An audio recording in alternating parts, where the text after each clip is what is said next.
हैदराबाद से स्वागत है सर आपका। Dipankar Ghosh sir, good evening sir. Rajesh Kumar Raut sir, good evening. Jaipal Singh Sengar sir है हमारे साथ में, अमरावती महाराष्ट्र से, गुड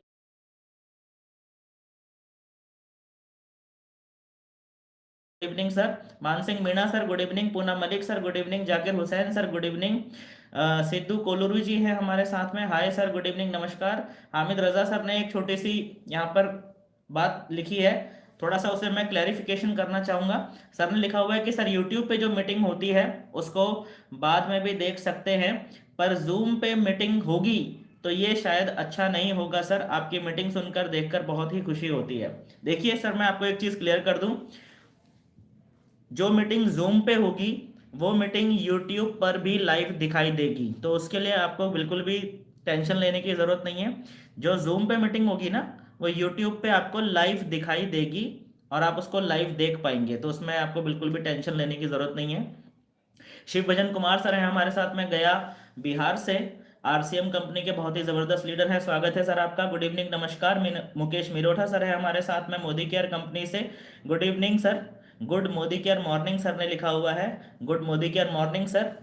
मधुकर नरोते सर है हमारे साथ में, एमवे कंपनी से, गढ़चिरौली से, स्वागत है सर आपका। शोभा कुमारी मैम है हमारे साथ में, गया बिहार से, आरसीएम कंपनी में शिव भजन कुमार सर के साथ में काम करती हैं, शिव भजन कुमार सर की वाइफ हैं, स्वागत है मैम आपका। नीलम नेटवर्कर जी है हमारे साथ में, इंटर गोल्ड कंपनी से, सोनीपत हरियाणा से, गुड इवनिंग, नमस्कार मैम। अशोक सामल जी हैं हमारे साथ में, मोदी केयर कंपनी से, चेन्नई से, स्वागत है सर आपका, good evening sir. Budharam sir हैं हमारे साथ में, स्वागत है सर आपका। सुधांशु दास सर है हमारे साथ में, गुड इवनिंग सर, अगरतला से है सर, स्वागत है आपका। इंदु महोबिया मैम है हमारे साथ में, good evening ma'am. Mukesh Kumar sir है एडब्ल्यूपीएल कंपनी से, गुड इवनिंग सर। चलिए, तो स्वागत है आप सभी मित्रों का new associates orientation training program के पार्ट 2 में, जहां पर आज हम बात करने वाले हैं कि हाउ इस बिजनेस को कैसे बिल्ड करना है। थोड़ा सा 2 मिनट के अंदर रिवाइज करेंगे कि कल हमने कौन से टॉपिक कवर किए थे। सबसे पहले हमने बात किया था what is training. Training means equipping a person with the required skills to perform the task. फिर हमने बात करी थी इंपॉर्टेंस ऑफ ट्रेनिंग, जिसके अंदर हमने बात करा था कि reduced learning time, better performance, attitude formation and help in solving operational problems. ये बेसिक की बेनिफिट्स हैं ट्रेनिंग लेने के। ठीक है, इसके बाद हमने बात करी थी व्हाट इज नेटवर्क मार्केटिंग, जिसके अंदर हमने बात कर रहे थे 3 बेसिक पॉइंट्स नेटवर्क मार्केटिंग के बारे में, कि network marketing is equal opportunity, network marketing is best option for earning money, and network marketing is easiest large scale business. इसको हमने कल क्लियरली एक्सप्लेन किया था। आगे चलते हैं इसमें, कल और क्या रिवाइज हुआ था। कल हमने वाई के ऊपर बात करी थी कि नेटवर्क मार्केटिंग बिजनेस हमें क्यों करना है, आखिर ऐसा क्या रीजन है कि हमको नेटवर्क मार्केटिंग बिजनेस आज अभी इसी वक्त करना चाहिए। नेटवर्क मार्केटिंग बिजनेस में डिसीजन लेने में हमें देरी क्यों नहीं करनी चाहिए, इसके बारे में हमने डिटेल में कल बात करी थी, जिसके अंदर हमने 2 मेन टॉपिक्स कल क्लियर करे थे, जिसमें सबसे पहले था ट्रेंड्स के बारे में, दौर यानी कि चलन के बारे में हमने बात करी थी, बिजनेस ट्रेंड्स के बारे में। प्लास्टिक का ट्रेंड आया था, ट्रांसपोर्ट का ट्रेंड आया था, फिर ऑयल का ट्रेंड आया था, फिर कंप्यूटर का ट्रेंड आया था, टेलीकम्युनिकेशन का ट्रेंड आया था, और इंटरनेट और इंफॉर्मेशन टेक्नोलॉजी का ट्रेंड आया था। जिन लोगों ने सही समय पे सही ट्रेंड के साथ काम किया उन लोगों ने करोड़ों अरबों रुपए कमाए, अपना भी फ्यूचर उन्होंने बहुत अच्छा कर लिया, और अपने जो है अपने पूरी फैमिली का, अपने खानदान का फ्यूचर भी उन्होंने अच्छा कर लिया। उसी तरीके से अब जो मार्केट में लेटेस्ट बिजनेस ट्रेंड चल रहा है वो है नेटवर्क मार्केटिंग। क्यों है, कैसा है, इसके बारे में कल के सेशन में हमने डिटेल में बात करी थी। और फिर उसके बाद हमने बात करी थी एक जो महत्वपूर्ण, एक ज्वलंत मुद्दा है इन्फ्लेशन, यानी कि महंगाई के बारे में हमने बात करी थी। महंगाई क्या होती है, महंगाई को किस तरीके से पहचाना जाता है, महंगाई को किस तरीके से परखा जाता है, और हम महंगाई से जीत रहे हैं या हार रहे हैं, ये हम कैसे कैलकुलेट कर सकते हैं, कैसे हम अंदाज़ा लगा सकते हैं कि हम महंगाई हम पे हावी हो रही है या हम महंगाई के ऊपर हावी हो रहे हैं, ये हम कैसे पता लगा सकते हैं, इसके बारे में हमने डिटेल में बात करी थी। फिर हमने बात करी थी महंगाई की रफ्तार के बारे में, कि महंगाई किस रफ्तार से बढ़ती है, क्योंकि ये जानना हमें इसलिए ज़रूरी है ताकि हमें ये ठीक ठीक पता चल सके कि हमारी इनकम किस रफ्तार से बढ़नी चाहिए।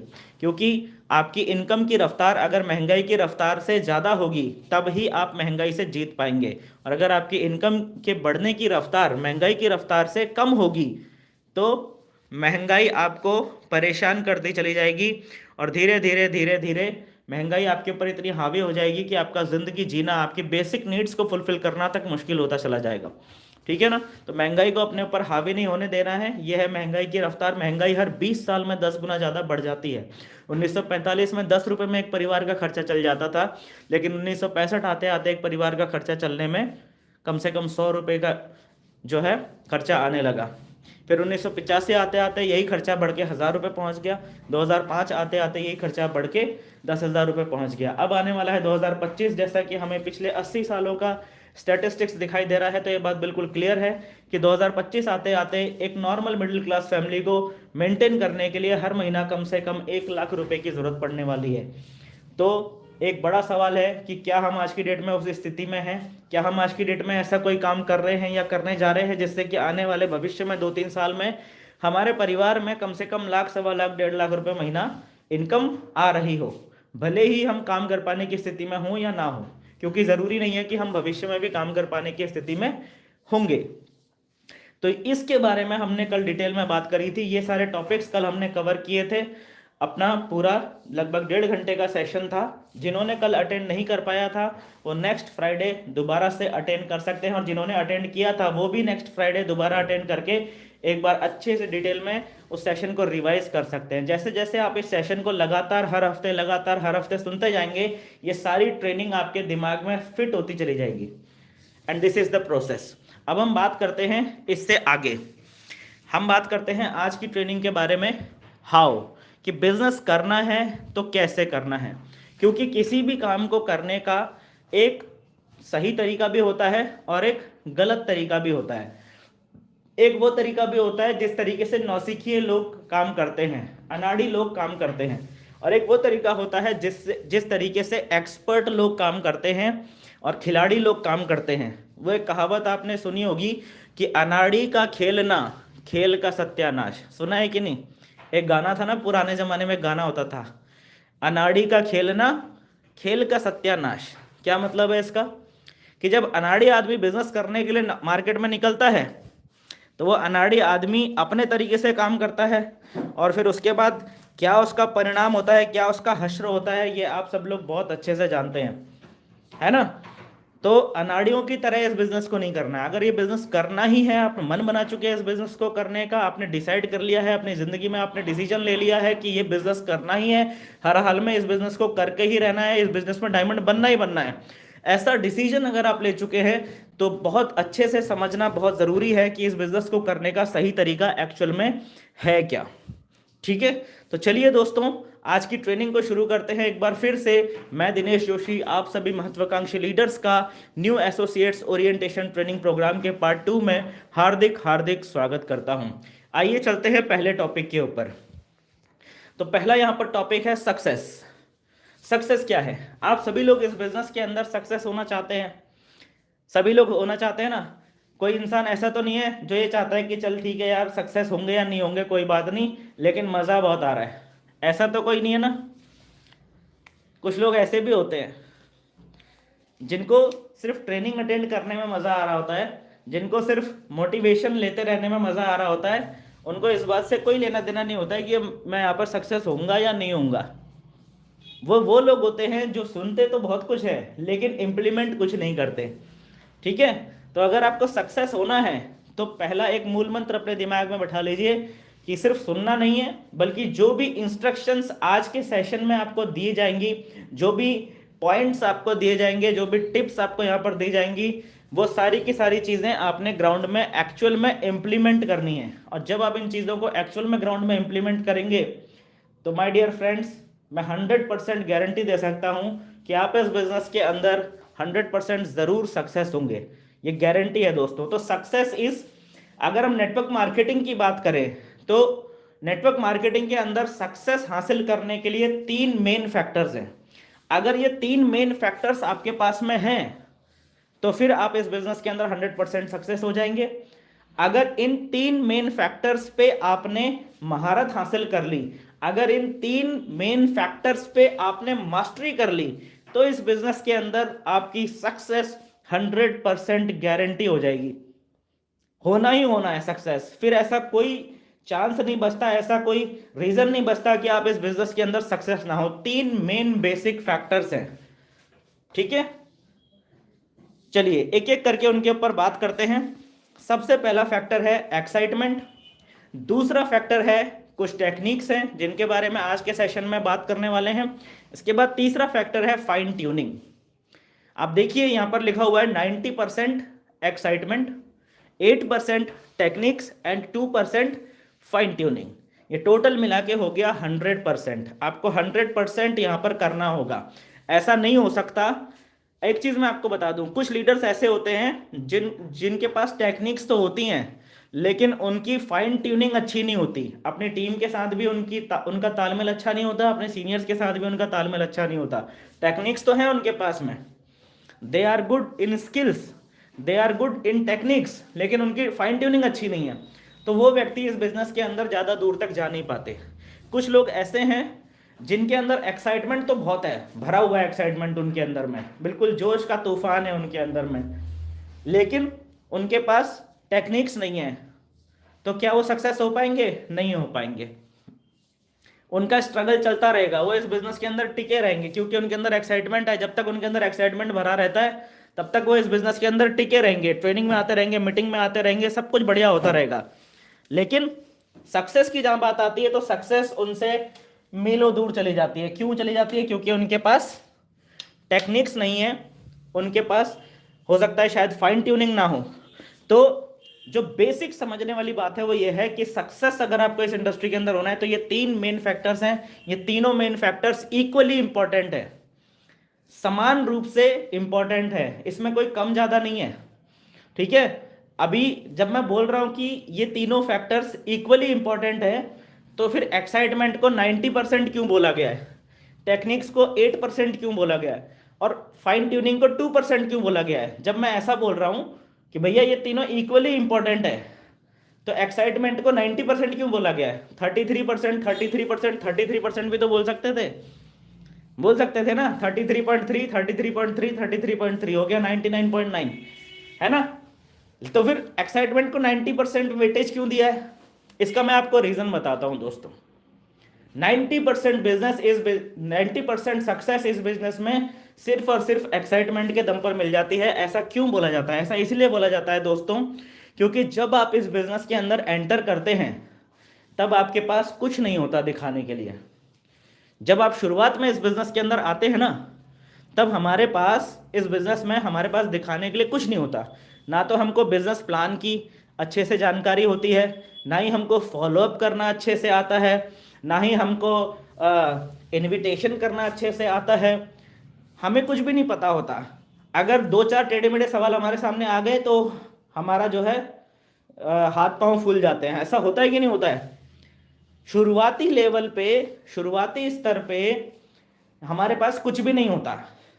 मैं आपको बताऊं, सिर्फ एक ही चीज है जो आपको इस बिजनेस में शुरुआती स्तर पे आगे ले जा सकती है और वो है आपका एक्साइटमेंट, आपका जोश। वो जोश ही है जो आपको इनिशियल सक्सेस इस बिजनेस के अंदर दिलाता है। और इनिशियल सक्सेस अगर आपको मिल गई तो आप ये समझ लीजिए कि आपको 90% सक्सेस तो आपको मिल ही गई, क्योंकि इनिशियल सक्सेस मिलना ही सबसे ज्यादा मुश्किल है। इनिशियली मतलब शुरुआत में 2, 4, 5, 8, 10, 15, 20 लोगों की टीम शुरुआत में बनाना वो एक टफ कार्य होता है। उसके बाद तो धीरे धीरे धीरे धीरे आप इस रंग में रंग जाते हैं, बाकी सारी चीजें सब धीरे धीरे हो जाती है, स्किल्स भी टेक्निक्स भी over a period of time हमारे पास आ जाती है। लेकिन शुरुआत में इनिशियल सक्सेस आपको मिलती है सिर्फ और सिर्फ आपके एक्साइटमेंट की वजह से, आपके जोश की वजह से, ठीक है। ये समझ में आ रहा है? ये थोड़ा सा ये चीज समझ में आ रही है क्या आपको? प्लीज बताइएगा, कम्युनिकेट करते रहिएगा। जब भी मैं कोई सवाल पूछता हूं तो आप यस या नो में जवाब जरूर दीजिएगा सभी लोग, ताकि मुझे पता चलता रहे कि कितने लोग एक्टिव हैं, ठीक है। शुरुआती जो सक्सेस है वो मिलती है एक्साइटमेंट की वजह से। अब एक बड़ा सवाल, बहुत सारे लोगों को पता होगी ये बात कि सर एक्साइटमेंट से यहाँ पर सक्सेस मिलती है, लेकिन ज़्यादातर लोगों के साथ प्रॉब्लम क्या है कि उनको ये नहीं पता है कि एक्साइटमेंट दिखाया कैसे जाता है। हम ऐसा क्या करें कि जिससे कि हमारी एक एक्साइटेड व्यक्ति वाली इमेज बने। आपको सक्सेस, इनिशियल शुरुआती सक्सेस तभी मिलेगी जब आपकी इमेज एक एक्साइटेड व्यक्ति वाली होगी। आपकी इमेज एक एक्साइटेड व्यक्ति वाली अगर नहीं है तो आपको इस बिजनेस के अंदर शुरुआती सक्सेस लेने में बहुत स्ट्रगल करना पड़ेगा, बहुत कठिनाई आएगी। लेकिन अगर आपकी इमेज आपने ऐसी बना ली, अपनी सोशल इमेज अगर आपने ऐसी बना ली कि एक्साइटेड व्यक्ति वाली, तो फिर आपको इस बिजनेस के अंदर इनिशियली सक्सेस बहुत आसानी से मिलने शुरू हो जाती है। तो एक्साइटमेंट दिखाने के लिए आपको अपनी एक इमेज बनानी पड़ती है, अपनी एक इमेज क्रिएट करनी पड़ती है एक्साइटेड व्यक्ति वाली। अब ज्यादातर लोगों को यह नहीं पता है कि सर मैं एक एक्साइटेड व्यक्ति वाली इमेज कैसे क्रिएट करूं, मैं ऐसा क्या करूं जिससे कि लोगों को यह एहसास हो कि मैं एक एक्साइटेड व्यक्ति हूं। मैं ऐसा क्या करूं, मेरे को ऐसा क्या करना चाहिए जिसकी वजह से मेरी इमेज एक एक्साइटेड व्यक्ति वाली बने, ये ज्यादातर लोगों को पता नहीं है। तो मैं यहां पर आपको कुछ 6-7 पॉइंट्स बता रहा हूं दोस्तों। इन पॉइंट्स को आपने फॉलो करना है। ये सारे के सारे पॉइंट्स अगर आप फॉलो करोगे तो आपकी इमेज एक एक्साइटेड व्यक्ति वाली इमेज बन जाएगी। और जो 90% सक्सेस एक्साइटमेंट की वजह से मिलती है, वो सक्सेस आपको इस बिजनेस में बहुत आसानी से मिल जाएगी। ये जो मैं अगले 6-7 पॉइंट्स आपको यहाँ पर बताने वाला हूँ, इन्हें बड़े ध्यान से देखिएगा दोस्तों, ठीक है। सबसे पहला पॉइंट नोट कीजिएगा इसके अंदर में, ऑलवेज स्माइल ऑन फेस। जो भी एक्साइटेड व्यक्ति होते हैं ना, वो आपको कभी भी दुखी नहीं दिखाई देंगे। ऐसा कोई इंसान देखा है क्या जो एक्साइटेड भी है और चेहरे पे उसके दुख दिखाई दे रहा है, चेहरे पे उसके चिंता दिखाई दे रही है, चेहरे पे उसके तनाव दिखाई दे रहा है? ऐसा कोई व्यक्ति होता है क्या? ऐसा कोई व्यक्ति नहीं होता है। एक्साइटेड व्यक्ति की पहली पहचान है कि एक्साइटेड व्यक्ति के चेहरे पर हमेशा स्माइल रहती है। अब स्माइल रहने का मतलब ये नहीं है कि कहीं पे कोई, किसी के घर में कोई मर गया और वहां पर भी आप जोर जोर से हंसे जा रहे हो, ऐसा नहीं है, ठीक है। आपके चेहरे पर एक स्माइल होने का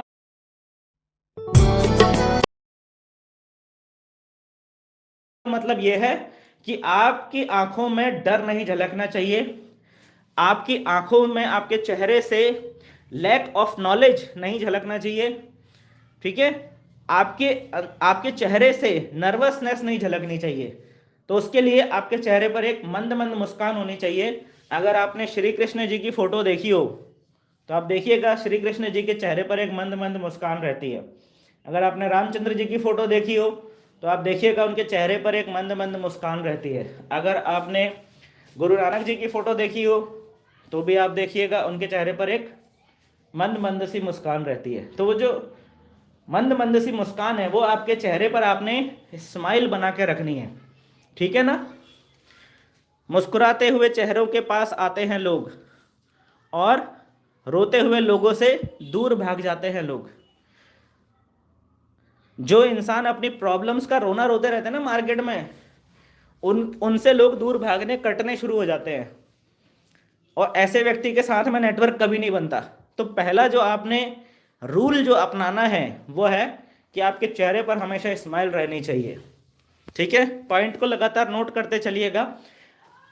एक चीज मैं और यहां पर डिक्लेयर कर देता हूं साथ ही साथ में, आज सुबह एक सर का मुझे मैसेज आया था। उन्होंने बोला सर आपका कल का सेशन बहुत अच्छा लगा था, मैंने तो आपके जितने भी स्लाइड्स थे उनके स्क्रीनशॉट लेके रख लिए। आप में से तो किसी और व्यक्ति ने तो स्क्रीनशॉट नहीं लिए ना। स्क्रीनशॉट लेने की जरूरत नहीं है दोस्तों। हम ये पूरा जो पीपीटी चल रहा है, ये जो अभी स्लाइड्स चल रही है, इसका पूरा पीपीटी आपको प्रोवाइड कर देते हैं, ठीक है। तो ये पीपीटी मिल जाएगा आप लोगों को। स्क्रीनशॉट्स लेने के चक्कर में मत रहना। अभी यहाँ पर जो बताया जा रहा है उसको ध्यान से सुनो।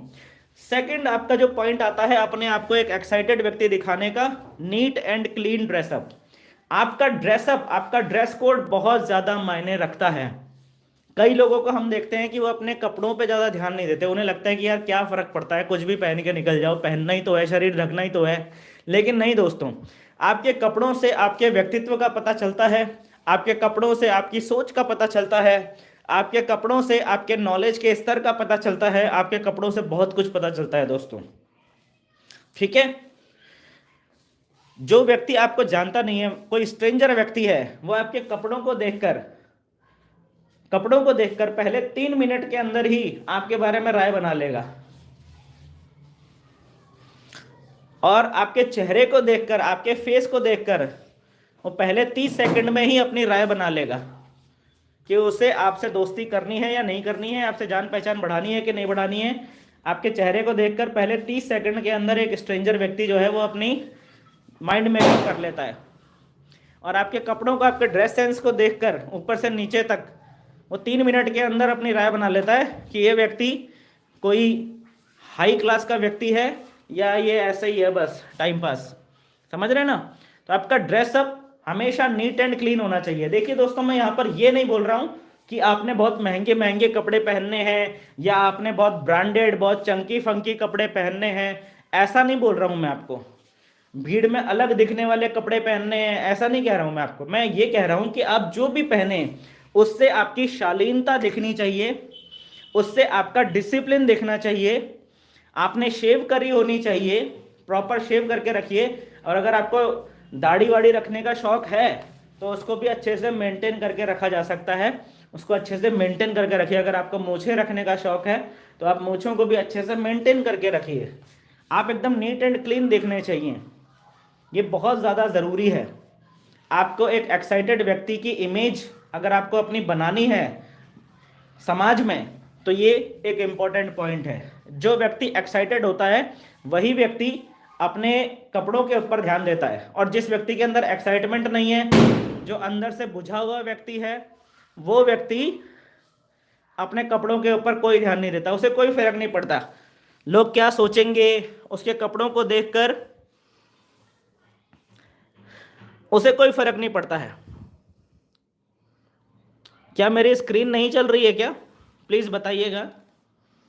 कुछ सर कह रहे हैं यहाँ पर, एक सेकंड रुकिएगा। ओम प्रकाश सर कह रहे हैं कि गुरुजी स्क्रीन नहीं चल रही है सर। क्या मेरी स्क्रीन नहीं चल रही है? यहाँ पर मैं जो स्क्रीन में जो मैं दिखा रहा हूँ, यहाँ पर मेरे सामने जो स्क्रीन है उसमें मुझे दिख रहा है कि भैया ये तो बिल्कुल एकदम क्लियर लिखा हुआ दिखाई दे रहा है। अभी मैं इसको जूम भी कर देता हूँ थोड़ा। स्क्रीन चल रही है ना? Okay, thank you very much.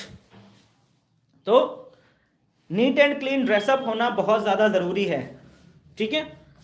अब इसके बाद तीसरा पॉइंट आता है कि अपनी एक एक्साइटेड व्यक्ति वाली इमेज कैसे बनाएं। समाज में आपकी एक ऐसी इमेज कैसे बनेगी कि लोग आपको एक एक्साइटेड व्यक्ति समझें। तो इसका तीसरा पॉइंट है वॉइस, आपकी आवाज़। आपकी आवाज़ से बहुत हद तक पता चलता है कि आपकी मनोदशा कैसी है इस समय। आपकी मनोदशा के बारे में आपकी आवाज़ से पता चलता है। जिंदगी के प्रति आपके रवैये के बारे में आपकी आवाज़ से पता चलता है। आपकी सोच के बारे में आपकी आवाज़ से पता चलता है, ठीक है। तो मैं आपको एक सीधी सी सिंपल सी टिप दे रहा हूँ। जब भी आप नेटवर्क मार्केटिंग बिजनेस के पर्पस से, अपने डायरेक्ट सेलिंग बिजनेस के पर्पस से जब भी आप मार्केट में निकलते हैं, जब भी आप कुछ भी कर रहे हैं, किसी भी प्रोस्पेक्ट से मिल रहे हैं, चाहे आप इनवाइट कर रहे हैं या आप प्लान प्रेजेंटेशन कर रहे हैं या आप फॉलोअप कर रहे हैं या आप क्लोजिंग की बात कर रहे हैं, चाहे जो भी है, आप अपनी आवाज़, अपनी नॉर्मल आवाज़ को हमेशा 25% अप रखेंगे, 25% अप। बहुत ज़्यादा लाउड भी नहीं होना चाहिए। ऐसा भी नहीं है कि आपने चीखना चिल्लाना है, लेकिन आपकी आवाज़ आपकी नॉर्मल टोन से थोड़ा सा अप होनी चाहिए। ये बिजनेस का एक बहुत ही जाना माना फॉर्मूला है और सभी के सभी सक्सेसफुल लीडर्स इस फॉर्मूले को अपनाते हैं। वो जब भी बिजनेस से रिलेटेड बात करते हैं तो उनकी आवाज़ हमेशा 25% अप रहती है। इस बात को आप पल्ले बांध लीजिए, इसको अपनी आदत में ले आइए सभी लोग, खासकर कि वो यंगस्टर्स जिनकी एज अभी 20 साल 22 साल है ना। आजकल की एक यंग जनरेशन को हम देख रहे हैं कि आजकल की यंग जनरेशन को बड़ी सॉफ्ट जिंदगी जीने की आदत पड़ गई है, बड़ी कंफर्ट वाली जिंदगी जीने की आदत पड़ गई है आजकल की यंग जनरेशन को। तो वहां से थोड़ा सा बाहर निकलना है। आप अपनी आवाज़ को जब नॉर्मल से 25% अप रखते हैं तो सामने वाला आपकी बात को ज़्यादा गौर से सुनता है, ज़्यादा ध्यान से सुनता है। आप जो बता रहे होते हैं उसको वो अच्छे से कैच कर पाता है। कई लोग इतनी धीरे बात करते हैं कि जब उनका नाम पूछा जाए तो उनका नाम भी वो अच्छे से बोल नहीं पाते, और बोलते भी हैं तो सुनाई नहीं पड़ता सामने वाले को। अब ऐसा व्यक्ति नेटवर्क मार्केटिंग में कैसे सक्सेस हो पाएगा? आप बताइए, हो सकता है क्या? नहीं हो सकता। आवाज का बहुत बड़ा रोल है। भगवान ने आपको आवाज दी है। कई लोग ऐसे हैं जिनको भगवान ने आवाज ही नहीं दी। सोच के देखिए, कई सारे लोग ऐसे हैं जिनको भगवान ने आवाज ही नहीं दी। भगवान ने आपको लेकिन आवाज दी है, तो उसका सही प्रॉपर इस्तेमाल कीजिए। अपनी जिंदगी को अच्छा बेहतर बनाने के लिए अपनी आवाज का इस्तेमाल कीजिए। और उसका सीधा सा सिंपल सा जो मैं आपको फंडा बता रहा हूं वो है कि जब भी आप बिजनेस से रिलेटेड बात करते हैं, आपकी वॉइस नॉर्मल से 25% अप होनी चाहिए। हमेशा याद रखिए इस बात को, ठीक है। इससे आपकी एक इमेज बनती है कि यार ये बड़ा एक्साइटेड व्यक्ति है, ये हमेशा जोश में रहता है, ये हमेशा खुशी उसमें रहता है, खुशी वाले स्टेट में रहता है। समझ रहे हैं? तो ये बहुत इंपॉर्टेंट चीज है। चौथा पॉइंट, वॉक फास्ट। जब भी आप पैदल चलते हैं, ठीक है, कई जगह ऐसा होता है कि जब पैदल चलना होता है, तो जब भी आप पैदल चलते हैं तो थोड़ा सा नॉर्मल से तेज आवाज, थोड़ा सा नॉर्मल से तेज आपने चलना है। बाहर पता नहीं क्या हो रहा है, कुछ बच्चे हैं पटाखे फोड़ रहे हैं, so sorry for disturbance. But मैं जो बोल रहा हूँ उस पर ध्यान दीजिएगा। बैकग्राउंड में पटाखे फूट रहे हैं, उस पर आपको ध्यान देने की जरूरत नहीं है, ठीक है। Walk fast. जब भी आप चलते हैं, अभी मैंने महात्मा गांधी जी का भी एक एग्जाम्पल दिया था। महात्मा गांधी जी जब चलते थे वो हमेशा नॉर्मल से तेज चलते थे, and that is the reason आज उनको हम राष्ट्रपिता कहते हैं। इतने महान लीडर बने, हजारों लाखों लोग उनके पीछे चलते थे। क्यों चलते थे? क्योंकि वो तेज चलते थे। अगर वो धीरे धीरे चलते तो लोग उनके पीछे चलते क्या? नहीं चलते। एक एक्साइटेड व्यक्ति की पहचान होती है कि वो नॉर्मल से थोड़ा तेज चलता है। आप कभी भी देखिएगा, जब स्टेज पर किसी को सम्मान दिया जाता है, आपके फंक्शंस में भी आपने देखा होगा, आपके जब भी कोई रिकॉग्निशन सेमिनार होता होगा उसमें आपने देखा होगा, जब स्टेज पे किसी व्यक्ति को बुलाया जाता है तो वो नॉर्मल से थोड़ा तेज चल के आता है ना, क्योंकि वहां पर उसका एक्साइटमेंट का लेवल हाई होता है। तो आपके एक्साइटमेंट का लेवल हाई है, इसे दिखाने का एक जो तरीका है वो ये है कि जब भी आप चलते हैं नॉर्मल से थोड़ा तेज आपने चलना है। नॉर्मल से ज्यादा तेज वो व्यक्ति चल रहा होता है जिसे कहीं पहुंचना होता है, ठीक है। और धीरे धीरे कौन चल रहा होता है? जिसे पता ही नहीं होता कि मेरे को कहाँ जाना है, वो धीरे धीरे चल रहा होता है। जैसे पता ही नहीं होता मैंने कहाँ जाना है, या जो बहुत तकलीफ में है, जो बहुत तकलीफ में है, बहुत टेंशन में है, वो धीरे धीरे चल रहा होता है। और तेज कौन चल रहा होता है? जिसे कहीं जाना है, जिसे एग्जैक्टली पता है कि मुझे कहाँ जाना है और उसको वहां जल्दी पहुंचना है, तो वो क्या करता है? तेजी से चल रहा होता है ना। जब आपको कहीं जल्दी पहुंचना होता है तो आप तेजी से चलते हैं। तो ये चीजें जो हैं, ये ऐसी चीजें हैं जो कि आप कुछ बोल नहीं रहे हैं, लेकिन अभी आपने बोला कुछ भी नहीं है, लेकिन आपके बिना बोले ही आपकी एक इमेज बन रही है एक्साइटेड व्यक्ति वाली। ये सारी चीजें बहुत इंपॉर्टेंट हैं, ये सारी चीजें बहुत ज्यादा इंपॉर्टेंस रखती हैं आपकी इमेज क्रिएट करने में, क्योंकि आपको 90% सक्सेस जो है वो आपके एक्साइटमेंट की वजह से ही मिलने वाली है। ये बात आप लोग लिख लीजिए। इसके बाद 5th पॉइंट आता है, बी पंक्चुअल। एक्साइटेड व्यक्ति की पहचान है कि वो हमेशा समय पर ही पहुंचता है, वो टाइम का बहुत ख्याल रखता है। जब कोई नई मूवी रिलीज होती है, आपने देखा होगा कि जब कोई नई मूवी रिलीज होती है तो वाइफ अपने हस्बैंड से कहती है कि भाई ये मूवी रिलीज हुई है, इसकी टिकट बुक करवा लो, ये मूवी देखनी है, और फर्स्ट डे फर्स्ट तो छूटना नहीं चाहिए, और हीरो की जो एंट्री है ना वो मिस नहीं होनी चाहिए। अगर हीरो की एंट्री मिस हो गई तो मैं फिल्म देखने वाली नहीं हूं। क्यों?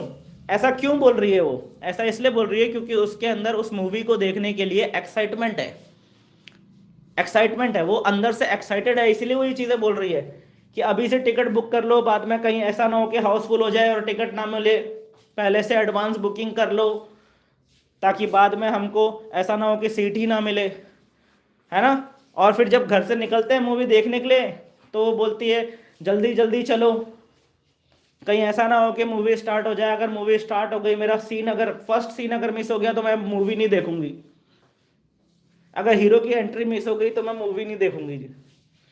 तो ये चीज क्या है? तो जिस व्यक्ति के अंदर एक्साइटमेंट होता है ना, वो कभी भी लेट नहीं होता। लेट होने का मतलब लापरवाही से आंका जाता है। मैनेजमेंट के अंदर अगर आप चले जाओगे तो लेट होने का मतलब क्या है? That you are not serious. आप सीरियस नहीं हो। और मेरे जैसा कोई प्रोस्पेक्ट अगर टकरा गया और मेरे को किसी व्यक्ति ने बुला रखा है, मैं उसका प्रोस्पेक्ट हूं, मुझे किसी व्यक्ति ने बुला रखा है, और अगर वो व्यक्ति मेरे बाद पहुंच रहा है उस जगह पर, तो मैं उससे बात ही नहीं करूंगा। मैं उसका प्लान सुनना तो बहुत दूर की बात है, मैं उसको पहले ही टाटा बाय बाय कर दूंगा। क्योंकि मुझे पता है कि जो आदमी अभी लेट आ रहा है वो बाद में मेरा सपोर्ट क्या करेगा, वो बाद में मेरे साथ कहाँ खड़ा होगा। तो ऐसे ही स्मार्ट लोग हैं मार्केट में। आप चाहते हैं ना कि आपकी टीम में स्मार्ट लोग आए, इंटेलिजेंट लोग आए, अच्छे लोग आए आपकी टीम में, ऐसा ही चाहते होंगे ना आप। तो स्मार्ट लोग, इंटेलिजेंट लोग, अच्छे लोग जो होते हैं ना, वो एक्साइटेड लोगों के साथ आते हैं, वो पंक्चुअल लोगों के साथ में आते हैं, वो ऐसे लोगों के साथ में आते हैं जो ना अपना समय बर्बाद करते हैं ना सामने वाले का समय बर्बाद करते हैं। ऐसे लोगों के साथ में आते हैं स्मार्ट, इंटेलिजेंट, एक्साइटेड लोग, एनर्जेटिक लोग, है ना। और अगर आप चाहते हैं कि आपके टीम में ऐसे लोग आए जो ना तो स्मार्ट है, ना तो इंटेलिजेंट है, ना तो एनर्जेटिक है, बस ऐसे ही है वो, तो अगर आप चाहते हैं कि ऐसे ही लोग आपकी टीम में आए, तो फिर आप कुछ भी कर सकते हैं। आप समझ रहे हैं?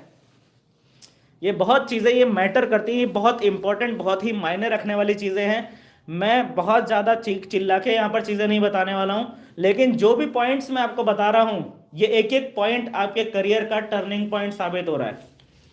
अगर आप इन चीज़ों को मार्केट में इंप्लीमेंट करेंगे, अपने डेली वर्किंग में इंप्लीमेंट करेंगे, तो मैं गारंटी ले सकता हूँ कि कुछ ही समय में आपकी इमेज ऐसी बदल जाएगी, आपके एरिया में, आपके लोकल एरिया में, आपके सर्किल में आपकी इमेज पूरी तरीके से बदल जाएगी। लोग बोलेंगे यार पहले तो इसकी चाल ढाल कुछ अलग ही थी, आज तो इसकी चाल ढाल ही बदल गई, इसका तो रंग ढंग ही बदल गया। ऐसा क्या मिल गया इसको? ऐसे कैसे लोगों की संगत में जा रहा है कि आज अब तो इसमें इतना इंप्रूवमेंट आ गया जी। आप समझ रहे हैं? तो ये चीजें बहुत काम करती हैं। इसके बाद छठवां पॉइंट आता है, आपकी एक एक्साइटेड व्यक्ति वाली इमेज अगर आप बनाना चाहते हैं अपनी, तो उसके लिए सिक्स्थ पॉइंट जो आता है वो है, do not share your personal problems with anyone. आपको आपकी पर्सनल प्रॉब्लम्स कभी भी किसी के साथ शेयर नहीं करनी है, एक्सेप्ट आप अपने फैमिली मेंबर्स के साथ में इनकेस आप कुछ बातें शेयर कर भी सकते हैं। लेकिन जब बिजनेस की बात आ रही है, अगर आपको अपना बिजनेस बचाना है, तो अपनी पर्सनल प्रॉब्लम्स आपने हर किसी के सामने गाते नहीं रहना है। कई लोगों को हमने देखा है कि उन्हें मजा आ रहा होता है अपनी पर्सनल प्रॉब्लम्स लोगों को सुनाने में। वो जिसके भी पास बैठते हैं अपने किसी ना किसी पर्सनल प्रॉब्लम का रोना लेकर बैठ जाते हैं। क्या लगता है आपको, क्या दिनेश जोशी की लाइफ में कोई प्रॉब्लम नहीं है? दिनेश जोशी की पर्सनल लाइफ के अंदर क्या कोई दिक्कतें नहीं होंगी? बिल्कुल है, लेकिन वो आपको कभी नहीं पता चलेंगी, इस बात की मैं गारंटी लेता हूं। आप समझ रहे हैं? और यही एटीट्यूड हर एक डायरेक्ट सेलर का होना चाहिए, हर एक डायरेक्ट सेलर का यही एटीट्यूड होना चाहिए। आपने कभी भी अपनी पर्सनल प्रॉब्लम्स डिस्कस नहीं करनी है मार्केट में, ठीक है? अगर आपको कोई मेडिकल प्रॉब्लम है तो अपनी प्रॉब्लम डॉक्टर से डिस्कस कीजिए, किसी और से डिस्कस करने का कोई मतलब ही नहीं बनता। उससे डिस्कस कीजिए जो आपकी प्रॉब्लम सॉल्व कर सकता है। अगर आपको कोई जो है कानून से रिलेटेड कोई दिक्कत आ रही है, आप किसी केस वेस में उलझ गए हैं, किसी ने आपको फंसा दिया है, तो आप अपनी प्रॉब्लम वकील से डिस्कस कीजिए, लॉयर से डिस्कस कीजिए। चाय की टपरी पर बैठकर सिगरेट पीते हुए, चाय की चुस्कियां लेते हुए अपने दोस्तों के बीच में अपनी प्रॉब्लम डिस्कस करने का क्या मतलब? आपके वो दोस्त क्या कर लेंगे उस प्रॉब्लम में? कुछ भी नहीं कर सकते। हाँ, बस ये है कि वो उसी बात को मिर्च मसाला लगा के और आगे जरूर फॉरवर्ड कर देंगे।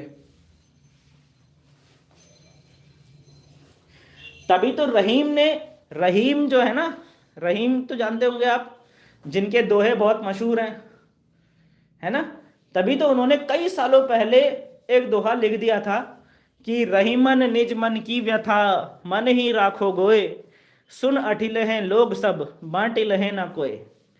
ये बात उन्होंने कई सालों पहले लिख दी थी, और ये बात इस नेटवर्क मार्केटिंग बिजनेस के अंदर बिल्कुल सटीक बैठती है। आज भी ये बात उतनी ही व्यवहारिक है, उतना ही इस बात में वजन है जितना उस समय था जब रहीम जी ने ये बात लिखी थी। क्योंकि लोगों की मेंटलिटी तब भी वैसी थी, आज भी वैसी है। तो अपनी निज मन की व्यथा अपने मन में ही रखो, उसको बाहर लेकर लोगों से डिस्कस करने का कोई मतलब नहीं है, कोई फायदा नहीं होना उससे, ठीक है।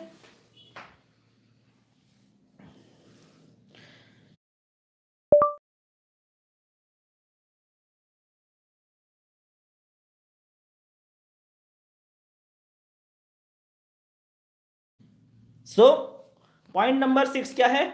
Do not share your personal problems with anyone. हर किसी की लाइफ में है सर, हर किसी की लाइफ में है। मेरी मेरी लगभग हर रोज अलग अलग नेटवर्कर से डिस्कस होता है, बातें होती हैं मेरी, और बहुत सारे नेटवर्कर्स हैं, उनकी लाइफ में, उनकी पर्सनल लाइफ में बहुत सारी प्रॉब्लम्स चल रही हैं। क्या कर सकते हैं? कुछ नहीं कर सकते जी। अगर आप प्रॉब्लम्स को लेकर बैठे रहेंगे तो आप बिजनेस नहीं बिल्ड कर सकते।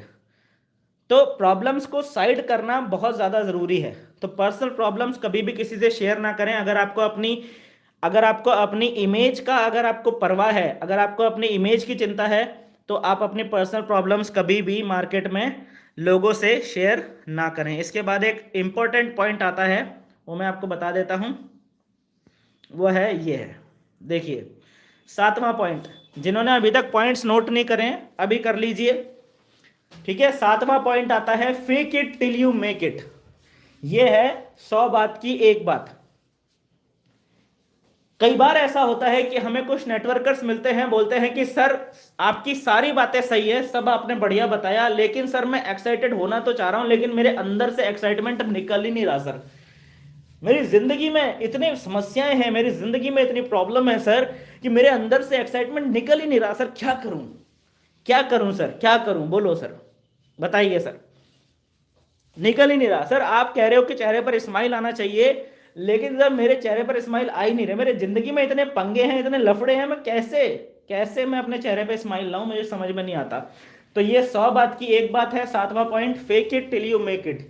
यानी कि आप अगर एक्साइटेड नहीं हो पा रहे हैं, अगर आपके अंदर से एक्साइटमेंट नहीं निकल रहा है, तो एक्साइटेड होने की एक्टिंग करना शुरू कर दो। यह सबसे महत्वपूर्ण चीज है कि एक्साइटेड होने की एक्टिंग करना शुरू कर दो। अगर आपके अंदर वो सारी क्वालिटीज नहीं है, जो क्वालिटीज यहां पर बताई जा रही है कि भाई ये होना चाहिए, ये होना चाहिए, अगर ये चीजें आपके अंदर नहीं है, तो आप इन चीजों की एक्टिंग करना शुरू कर दो, ठीक है। आप अपने मन में एक ऐसा व्यक्ति इमेजिन करो, बहुत ध्यान से समझना क्या बोल रहा हूं। आप अपने मन में एक ऐसा व्यक्ति इमेजिन करो जो हमेशा हर प्रॉब्लम पे मुस्कुराता ही रहता है। कोई भी प्रॉब्लम आ जाए उसकी लाइफ में, वो मुस्कुराता ही रहता है। एक ऐसे व्यक्ति को आप इमेजिन करो अपनी लाइफ में। कौन है ऐसा व्यक्ति? किसी ऐसे व्यक्ति को जानते हो जिसको आपने हमेशा सिर्फ मुस्कुराते हुए ही देखा हो? मैं एक ऐसे व्यक्ति को जानता हूं जिसे मैंने हमेशा मुस्कुराते हुए ही देखा है। संदीप माहेश्वरी जी को जानता हूं मैं। जब भी वो पब्लिक अपीयरेंस में होते हैं तो वो हमेशा मुस्कुराते रहते हैं, है ना। तो आप ये सोचो कि मैं संदीप माहेश्वरी हूं और मैं संदीप माहेश्वरी जी की एक्टिंग करना शुरू कर देता हूं। मिमिक्री कहते हैं ना, मिमिक्री। जैसे कई लोग अमिताभ बच्चन जी की मिमिक्री करते हैं, शाहरुख खान जी की मिमिक्री करते हैं, है ना। मतलब मैं जो है आज से संदीप माहेश्वरी जी की मिमिक्री कर रहा हूं, और आज के बाद मैं उन्हीं की तरह मुस्कुराता रहूंगा। एग्जाम्पल दे रहा हूं, आप किसी और व्यक्ति के बारे में भी सोच सकते हैं, ठीक है। आप ऐसा सोचिए कि मैं उस व्यक्ति की एक्टिंग कर रहा हूं, और आप एक्टिंग करना शुरुआत कर दीजिए, ठीक है। डेली 8-10 घंटा आपने उस रोल को निभाना है। ये तो कर सकते हैं ना। एक्टिंग करने का शौक तो सभी को होता है, थोड़ा थोड़ा अंदर तो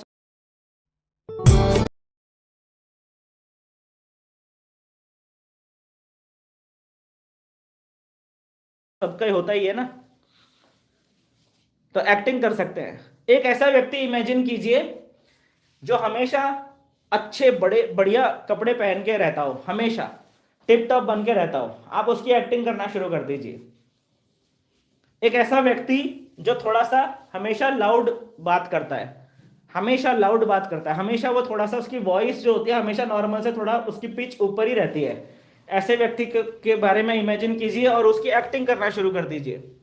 ये देखिए, अभी जब मैं बता रहा हूं ना, तो सुनने में ये आपको हो सकता है हास्यास्पद लग रहा हो कि यार ये सर क्या बात कर रहे हो, सर क्या बता रहे हो सर आप, ऐसा लग सकता है। लेकिन ये इसके पीछे बहुत बड़ा साइंस है, बहुत बड़ा लॉजिक है। ऐसा कहा जाता है कि जिस चीज की आप लगातार 21 दिन एक्टिंग करते हो ना, 22वें दिन वो आपकी सच्चाई बन जाता है। अब आप समझ लीजिए मैं क्या बोल रहा हूं। जिस चीज की आप 21 दिन लगातार एक्टिंग करते हो ना, 22वें दिन आप उसी में ढल जाते हो, वो आपकी आदत में आ जाता है ना। किसी भी हैबिट को डेवलप होने में 21 दिन लगते हैं ना। ये बात तो मैं नहीं बोल रहा हूं ना, ये बात तो आप लोग पहले से ही जानते होंगे। ये बात तो कई बुक्स में लिखा हुआ है, कई ट्रेनिंग सेशंस में बड़े बड़े ट्रेनर्स इस बात को बोलते हैं। उनके सामने तो मैं बहुत छोटा सा हूं, लेकिन ये समझना पड़ेगा कि 21 दिन आप एक्टिंग कर लो ना, तेज चलने की एक्टिंग कर लो, 21 दिन पंक्चुअल रहने की एक्टिंग कर लो, कि कसम खा लो कि अगले 21 दिन तक अगर कोई मुझे बोलेगा 12 बजे तो मुझे सुनाई देगा 11:55, अगले 21 दिन तक। जो पंक्चुअल व्यक्ति होता है उसकी ये आदत होती है, जब सामने वाले ने बोला ना 12 कि 12 बजे मिलना भाई, तो पंक्चुअल व्यक्ति को 11:55 सुनाई दे रहा होता है कि 11:55 पे मिलना है। और जो ऐसे ही लापरवाह व्यक्ति होता है उसको सुनाई दे रहा होता है 12:15। लापरवाह व्यक्ति को सुनाई दे रहा होता है 12:15। सामने वाले ने बोला 12, अच्छा बोलता ठीक है 12 इसने बोला ना, तो ये कौन सा 12 बजे आ जाएगा।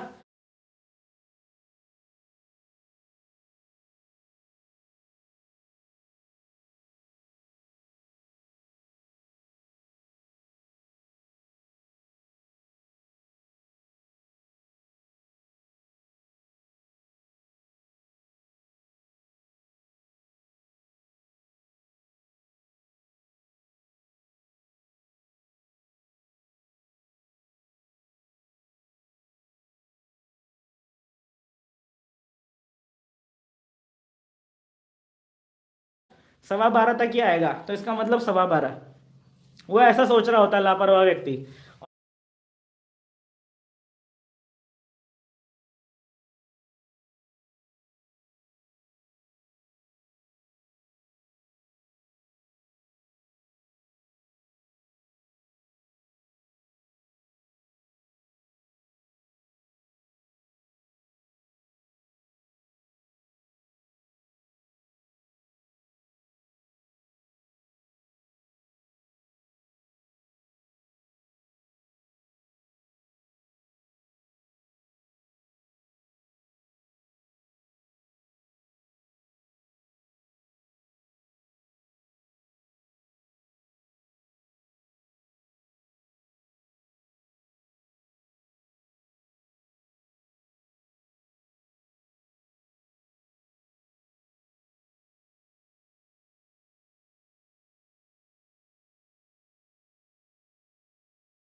और पंक्चुअल व्यक्ति उसको 12 की जगह 11:55 सुनाई दे रहा होता है।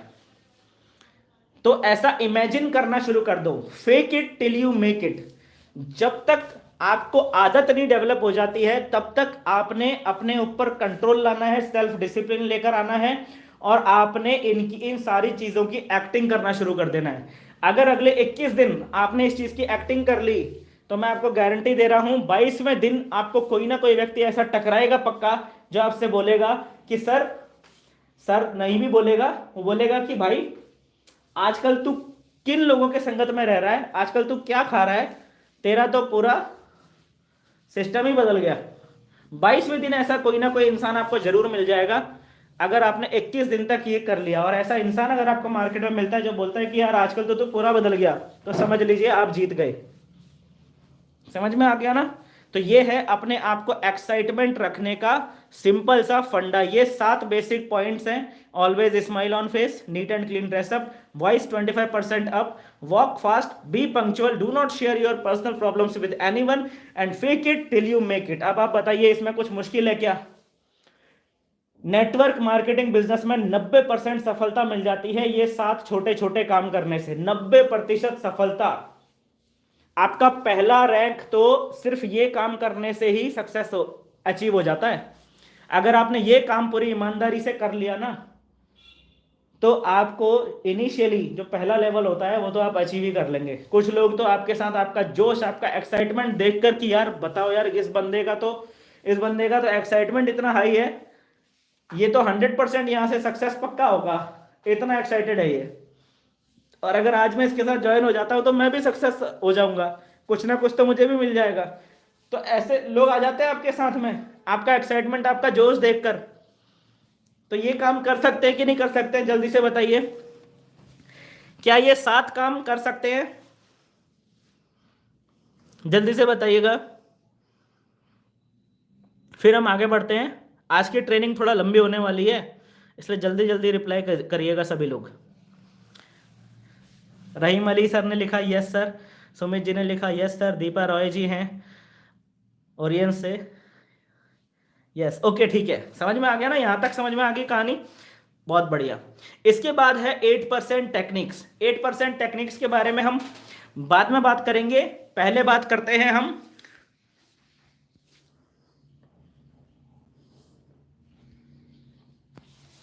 2% फाइन ट्यूनिंग।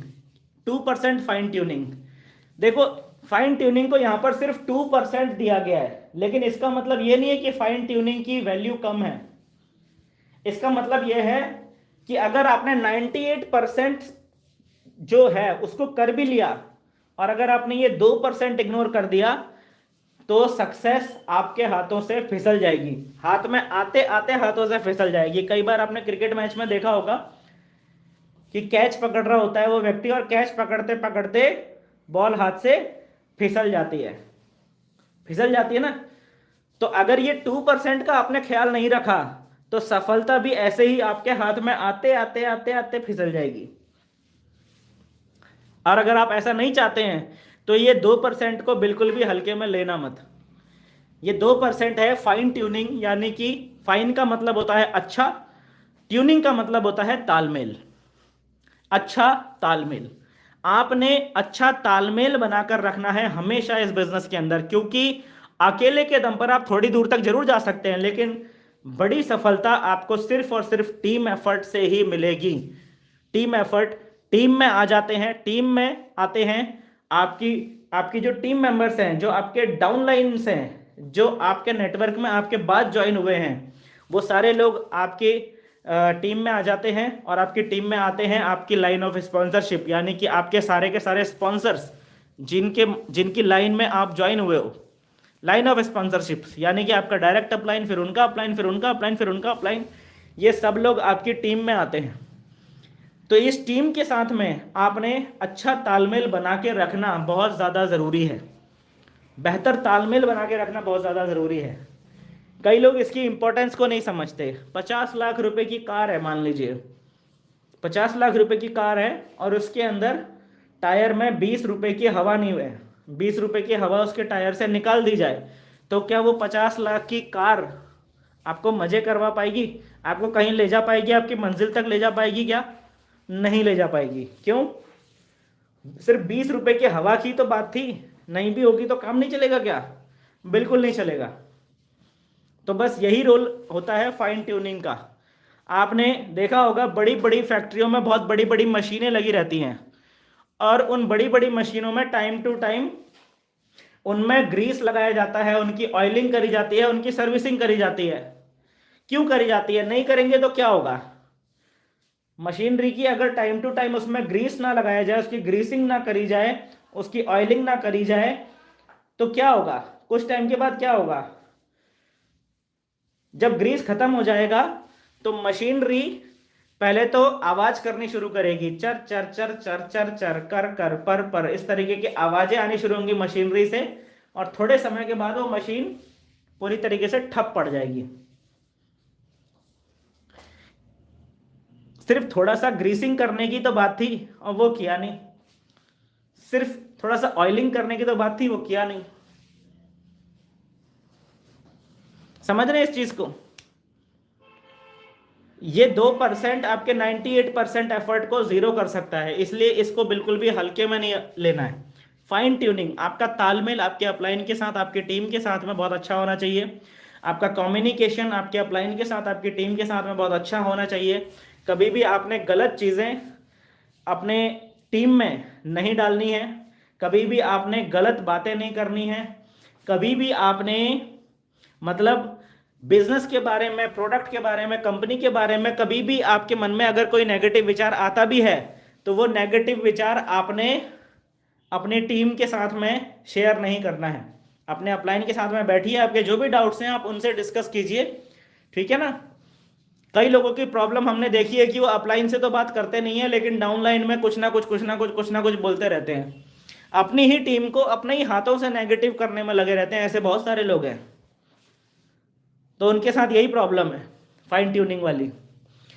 समझ में आ रहा है? तो ये फाइन ट्यूनिंग बहुत इंपॉर्टेंट है, तालमेल बना के चलना है सभी लोगों ने, ठीक है।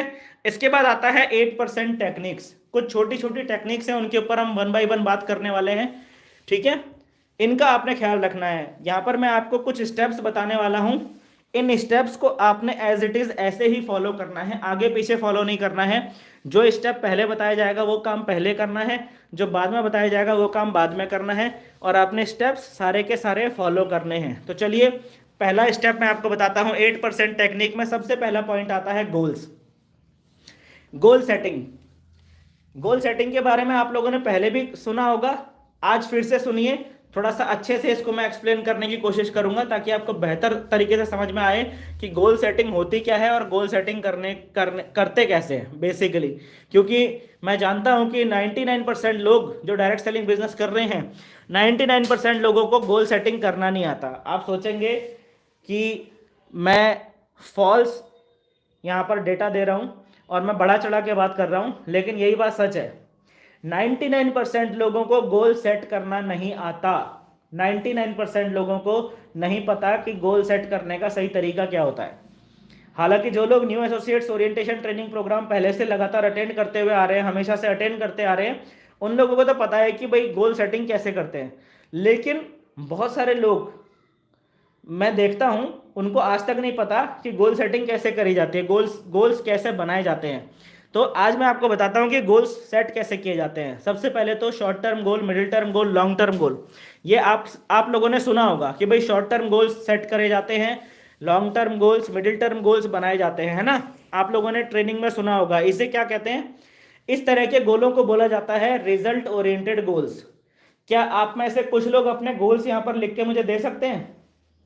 जो आज पहली बार new associates orientation training programme में आए हैं, आज पहली बार जो आए हैं न्यू एसोसिएट्स ओरिएंटेशन में, वो लोग प्लीज थोड़ा अपने गोल्स यहाँ पर लिखिएगा ताकि मैं रेफरेंस के तौर पे उसको इस्तेमाल कर सकूं कि आपका गोल क्या है। आप अपने गोल जरूर लिखिएगा, जल्दी से लिखिएगा ताकि मैं उसको एज ए रेफरेंस लेकर आपको समझा सकूं, ठीक है। ये आपने देखा होगा, शॉर्ट टर्म गोल्स लोग बनाते हैं, महीने 2 महीने के गोल बनाते हैं जिनको शॉर्ट टर्म गोल बोला जाता है। फिर मिडिल टर्म गोल होते हैं 6 महीने या ज़्यादा से ज़्यादा साल भर के मिडिल टर्म गोल्स होते हैं। फिर उसके बाद लॉन्ग टर्म गोल्स लोग बनाते हैं, 3 साल, 5 साल, 7 साल, 10 साल तक के गोल लोग बनाते हैं, उनको लॉन्ग टर्म गोल बोला जाता है। रियाज सर ने लिखा हुआ है कि उनका गोल है कैमरा। और बताइए, और लोगों को बताइए, और किसी व्यक्ति ने गोल नहीं बनाए हैं? जल्दी से बताइएगा।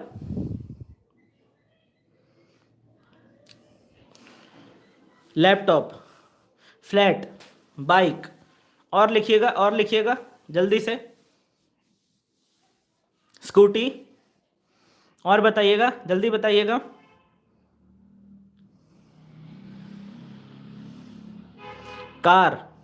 कार, हाउस, कार, बंगला, बाइक, और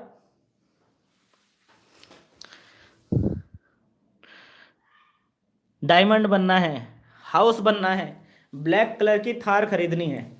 okay okay, thank you very much सभी लोग। अब आप लोग रुक जाइए, अब रुक जाइए, ठीक है। ये सारे के सारे जो गोल्स हैं ना दोस्तों, ये सारे के सारे गोल्स एक ही तरह के गोल्स हैं। ये सारे के सारे गोल्स एक ही तरह के गोल्स हैं और इन सारे गोल्स को बोला जाता है रिजल्ट ओरिएंटेड गोल्स। क्या बोला जाता है? Result oriented goals. Result oriented goals का मतलब हम कुछ काम कर रहे हैं और उस काम करने के बाद जब वो काम हो जाएगा तो उसके परिणाम स्वरूप, उसके रिजल्ट के तौर पे हमको ये चीज हासिल हो जाएगी।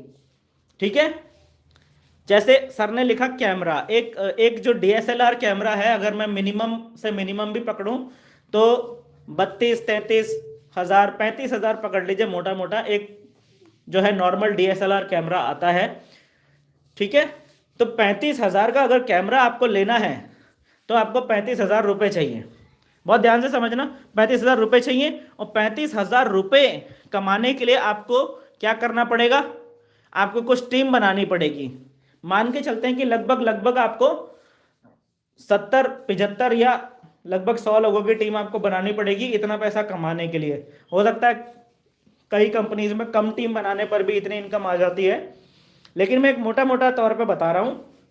ठीक है, आपको 70 लोगों की ज्वाइनिंग करवानी पड़ेगी 35 हजार रुपये कमाने के लिए। ठीक है, तो आपका गोल क्या हो गया, आप काम कर रहे हैं, आप काम कर रहे हैं ज्वाइनिंग करवाने का, आप काम कर रहे हैं टीम बनाने का, और आपका गोल क्या है कि मुझे कैमरा चाहिए। आप काम कर रहे हैं टीम बनाने का, बहुत ध्यान से समझना, आप काम कर रहे हैं लोगों को अपनी टीम में शामिल करने का, प्रोडक्ट सेल करने का आप काम कर रहे हैं, और आपका गोल क्या है, कैमरा। ये कैमरा आएगा पैसे से, और पैसा आएगा लोगों को अपनी टीम में शामिल करने से, प्रोडक्ट सेल करने से। कंपनी का प्रोडक्ट सेल होगा तो पैसा आएगा, सीधी सी सिंपल सी बात है। तो वो जो कैमरा है वो रिजल्ट है। वो कैमरा क्या है, रिजल्ट है उस मेहनत का, जो मेहनत आप कर रहे हैं या करने वाले हैं या आपने करना शुरुआत कर दिया है, उस मेहनत का रिजल्ट है वो कैमरा। उस मेहनत का रिजल्ट है वो फ्लैट, उस मेहनत का रिजल्ट है वो लैपटॉप, उस मेहनत का रिजल्ट है वो बाइक, उस मेहनत का रिजल्ट है वो स्कूटी। समझ में आ रहा है? तो ये सारे के सारे गोल्स जो हैं वो रिजल्ट ओरिएंटेड गोल्स हैं, जिनमें आपने सिर्फ रिजल्ट की बात करी है। और मैं आपको बता दूं, आज तक कोई भी नेटवर्कर सिर्फ रिजल्ट ओरिएंटेड गोल्स बनाकर कभी भी अपने गोल्स को अचीव नहीं कर पाया है। यह है सच्चाई। सच्चाई क्या है, आज तक कोई भी डायरेक्ट सेलर सिर्फ रिजल्ट ओरिएंटेड गोल्स बनाकर अपने गोल्स को अचीव नहीं कर पाया है। लेकिन हमारी ट्रेनिंग में हमें सिर्फ इन्हीं गोल्स के बारे में बताया जाता है। हम जो आज से पहले जो हम ट्रेनिंग लेते आए हैं वहां पर हमको सिर्फ इन्हीं गोल्स के बारे में बताया जाता है कि भाई बाइक का गोल बना लो, विदेश यात्रा का गोल बना लो, और बना लेते हैं हम। लेकिन ये सारे गोल्स क्या है, रिजल्ट ओरिएंटेड गोल्स हैं। और सिर्फ रिजल्ट ओरिएंटेड गोल्स बनाने से आपके गोल्स अचीव नहीं होते। रिजल्ट ओरिएंटेड गोल्स को अचीव करने के लिए आपको एक दूसरे तरह के गोल्स बनाने होते हैं, जिनको बोला जाता है प्रोसेस ओरिएंटेड गोल्स। क्योंकि जो काम आप करने वाले हैं वो है प्रोसेस, उस रिजल्ट तक पहुंचने की। जो टीम आप बनाते हैं, जो शो द प्लान आप करते हैं, जो फॉलोअप आप करते हैं, जो लोगों को ज्वाइन आप करवाते हैं, लोगों का पेमेंट आप कंपनी में जमा कराते हैं, लोगों के को आप प्रोडक्ट बेचते हैं, प्रोडक्ट सेल करते हैं, ये सबका सब क्या है, प्रोसेस है, प्रोसेस। इस प्रोसेस को कंप्लीट करना पड़ेगा आपको। कोई भी रिजल्ट ओरिएंटेड गोल आपको अचीव करना है तो आपको ये प्रोसेस को निकालना पड़ता है ना। यहां तक बात समझ में आ रही है क्या, कि रिजल्ट ओरिएंटेड गोल्स को अचीव करने के लिए आपको बनाने पड़ेंगे प्रोसेस ओरिएंटेड गोल्स। यहां तक बात समझ में आ रही है? रिजल्ट ओरिएंटेड गोल्स को अचीव करने के लिए आपको एक प्रोसेस से गुजरना पड़ता है। रिजल्ट ओरिएंटेड गोल्स को अचीव करने के लिए हमें एक प्रोसेस से गुजरना पड़ता है। और 99% लोगों के पास में ये प्रोसेस ओरिएंटेड गोल्स नहीं है। 99% लोगों के पास में ये प्रोसेस ओरिएंटेड गोल्स नहीं है, बल्कि लोगों को पता ही नहीं है कि प्रोसेस ओरिएंटेड गोल्स भी कोई चीज होती है। And this is the problem. आपको ये चीज समझनी पड़ेगी कि आपको अगर अपने जीवन में जो भी आपने अभी गोल लिखे ना, bike, scooty, laptop, camera, flat, कर्ज से मुक्ति, डायमंड बनना है, या कोई भी कंपनी का रैंक अचीव करना है, वो क्या है, वो सबके सब रिजल्ट है। इन सारे रिजल्ट्स को अचीव करने के लिए आपको प्रोसेस कंप्लीट करनी पड़ेगी। और जब तक आपकी प्रोसेस कंप्लीट नहीं होगी तब तक आपको रिजल्ट नहीं मिलेगा। जब तक आपकी प्रोसेस कंप्लीट नहीं होगी तब तक आपको रिजल्ट नहीं मिलेगा। तो प्रोसेस को कंप्लीट करने के लिए बनाए जाते हैं प्रोसेस ओरिएंटेड गोल्स।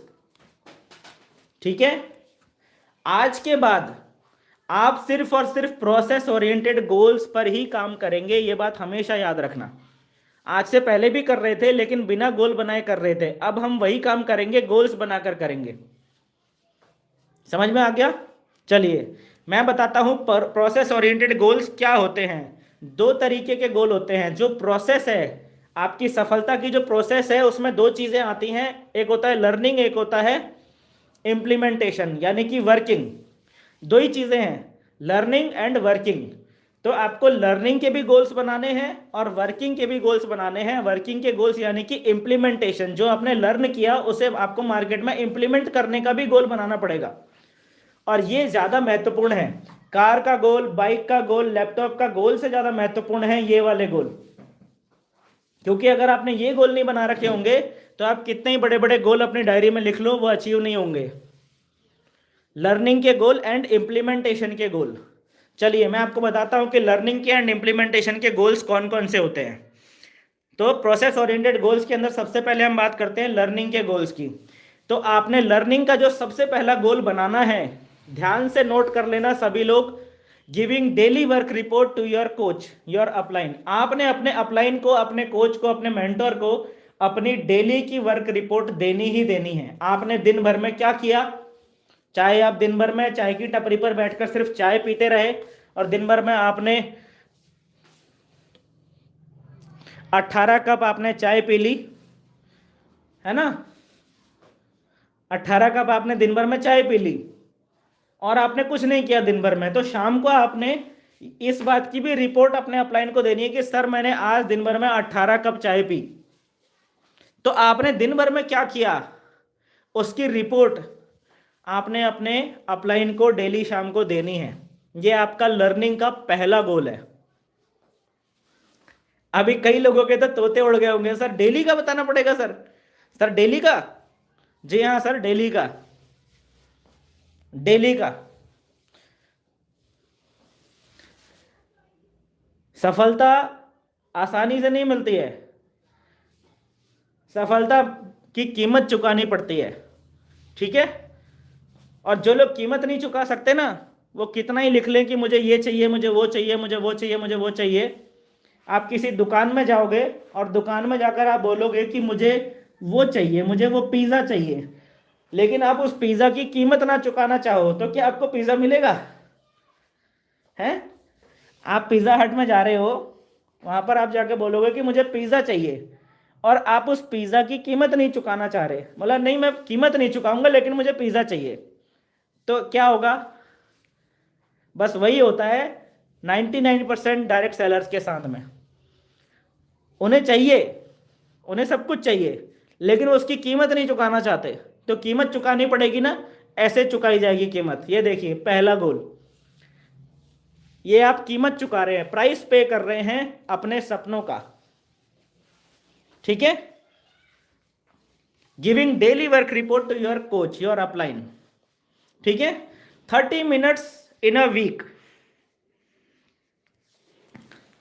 आपने हफ्ते में एक बार अपने अपलाइन, अपने कोच, अपने मेंटोर के साथ में 1-on-1 अपनी काउंसलिंग जरूर करनी है।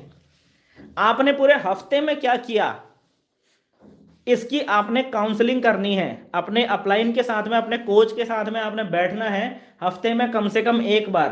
30 मिनट की एक शॉर्ट मीटिंग आपने 1-on-1 अपने अपलाइन के साथ में करनी है। जब आप डेली अपनी वर्क रिपोर्ट अपने अपलाइन को दे रहे होगे, तो आपने 7 दिन लगातार अपने अपलाइन को अपनी डेली की वर्क रिपोर्ट दी, तो आपने पूरे हफ्ते में क्या किया उसके बारे में आपके अपलाइन को पता है कि आपने पूरे हफ्ते में क्या किया, कितने आपने झंडे गाड़े, कहाँ कहाँ पर आपने अपना टाइम वेस्ट किया, कहाँ कहाँ पर आपने गलतियां करी, कहाँ कहाँ पर आपको सुधार की जरूरत है, ये सब आपके अपलाइन को पता है। तो जब एक हफ्ते के बाद में आप ये 1-on-1 मीटिंग अपने अपलाइन के साथ में करेंगे तो आपके अपलाइन आपको बहुत कुछ बताएंगे।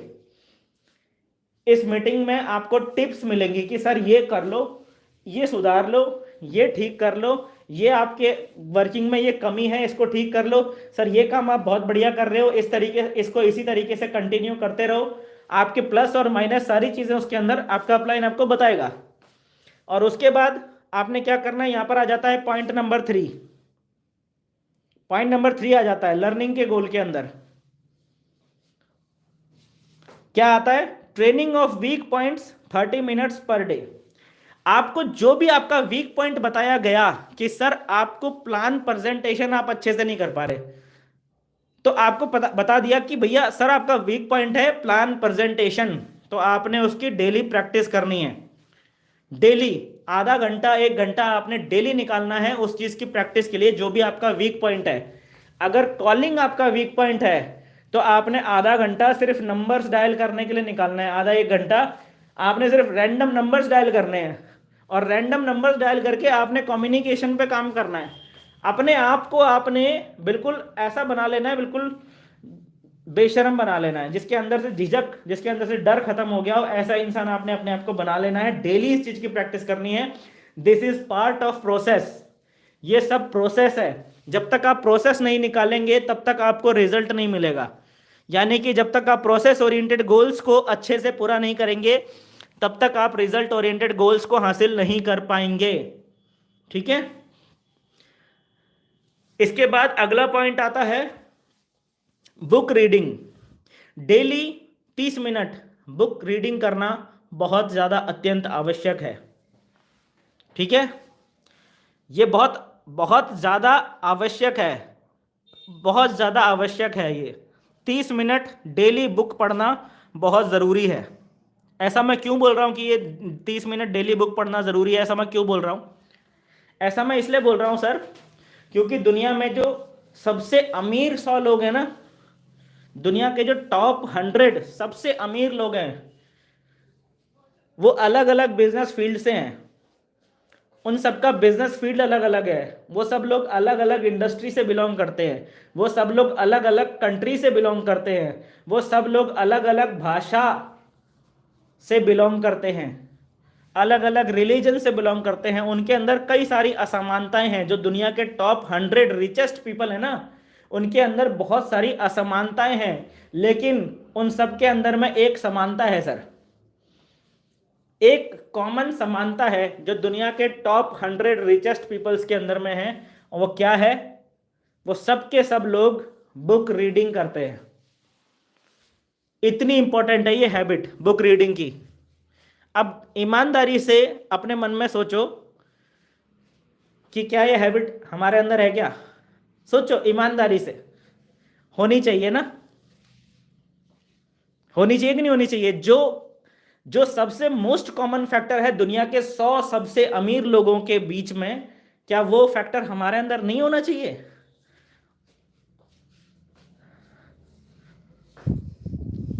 ये तो सबसे पहले हमारी आदत बननी चाहिए। ये आदत तो हमारे पास सबसे पहले होनी चाहिए। समझ रहे? 30 minutes book reading, it's part of process. ये आपके लर्निंग के गोल हैं। ठीक है, लर्निंग के लिए आपने ये सारे काम करने हैं सर।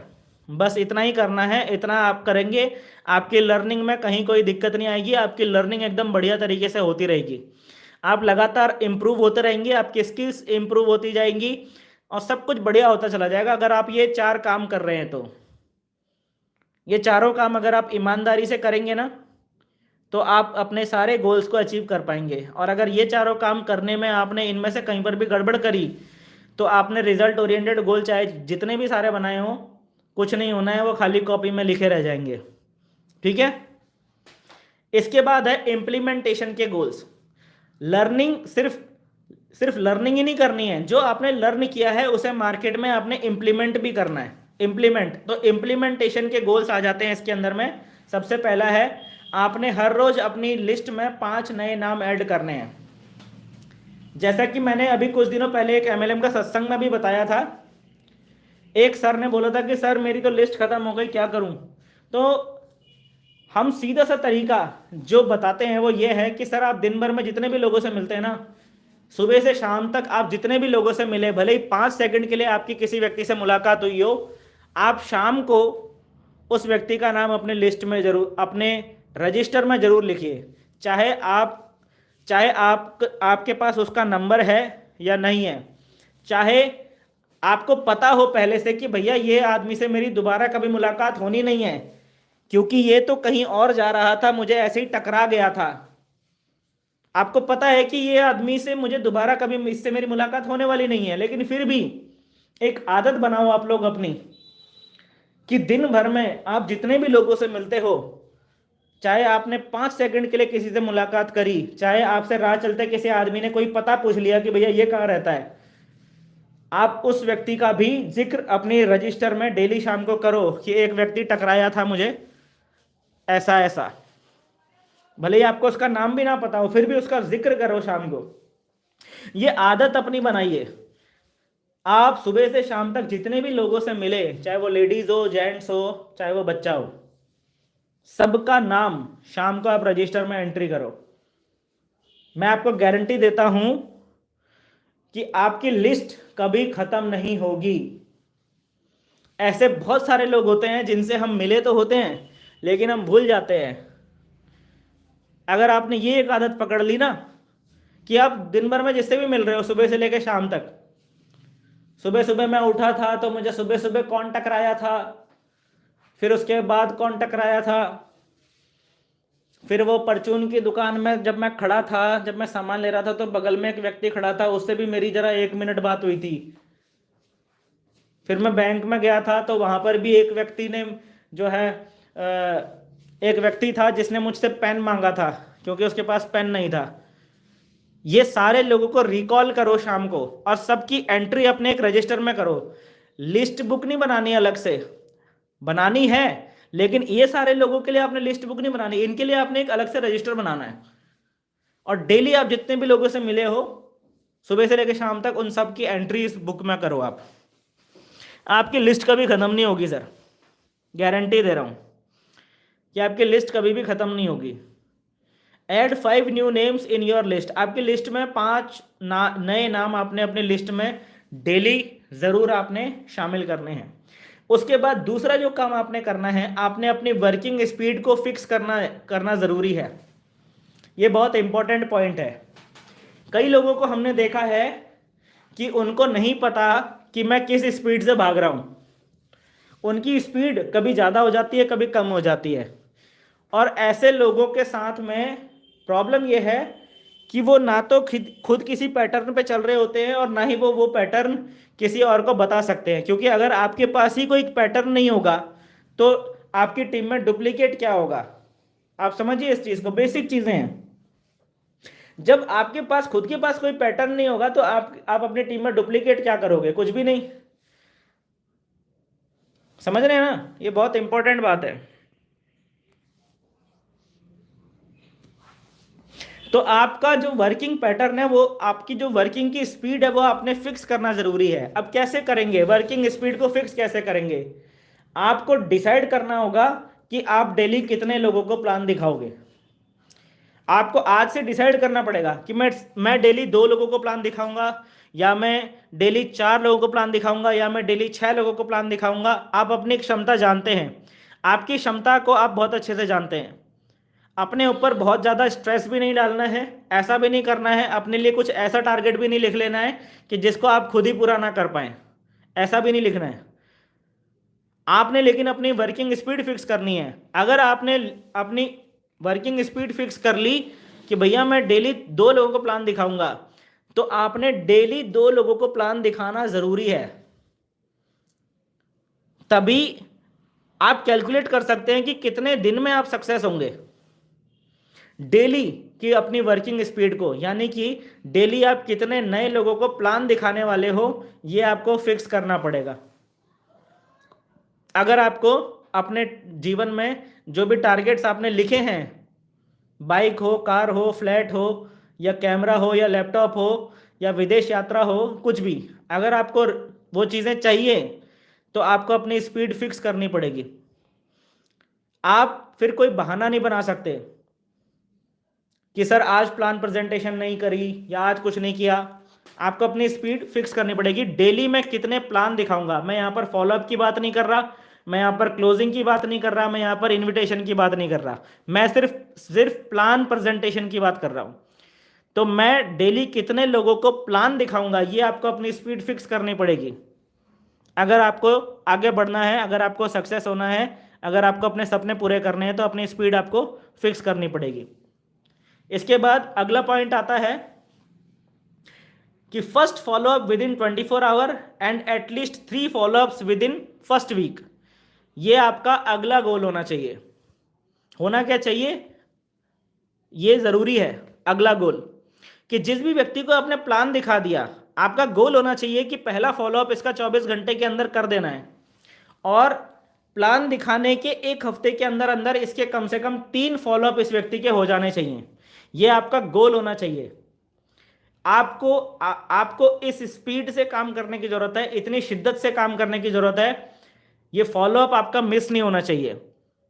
ये बहुत इंपॉर्टेंट है कि जिस भी व्यक्ति को आपने प्लान दिखाया उस व्यक्ति का फॉलोअप 24 घंटे के अंदर हो जाना चाहिए, और प्लान दिखाने के पहले 1 वीक के अंदर में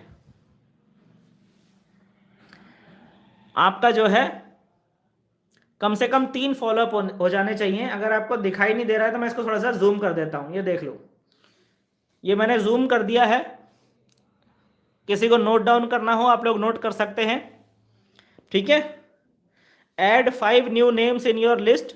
पॉइंट नंबर 1, फिक्स करना है वर्किंग स्पीड को। आपकी डेली वर्किंग की जो स्पीड है वो आपने फिक्स करनी है, यानी कि आप डेली कितने लोगों को प्लान दिखाने वाले हैं वो आपने फिक्स करना पड़ेगा आपको, फिक्स। और इसके बाद अगला पॉइंट है कि first follow up within 24 hour and at least 3 follow ups within first week. ये तीसरा पॉइंट है। और इसके बाद जो चौथा पॉइंट है वो मैं आपको यहां पर बता देता हूं।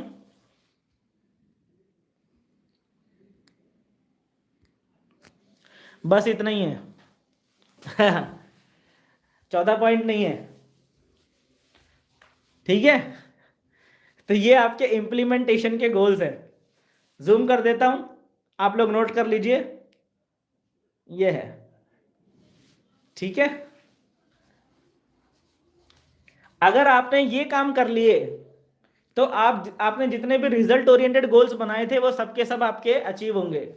लेकिन अगर आपने ये काम नहीं करे जो मैं अभी आपको बता रहा हूं, ये जो प्रोसेस ओरिएंटेड गोल्स हैं, अगर आपने ये काम नहीं करे तो फिर आप कुछ भी लिखते रहिए डायरी में, वो सिर्फ एक सपने का सपना ही रह जाएगा। वो फिर गोल नहीं बनने वाला है, फिर वो अचीव नहीं होने वाला है।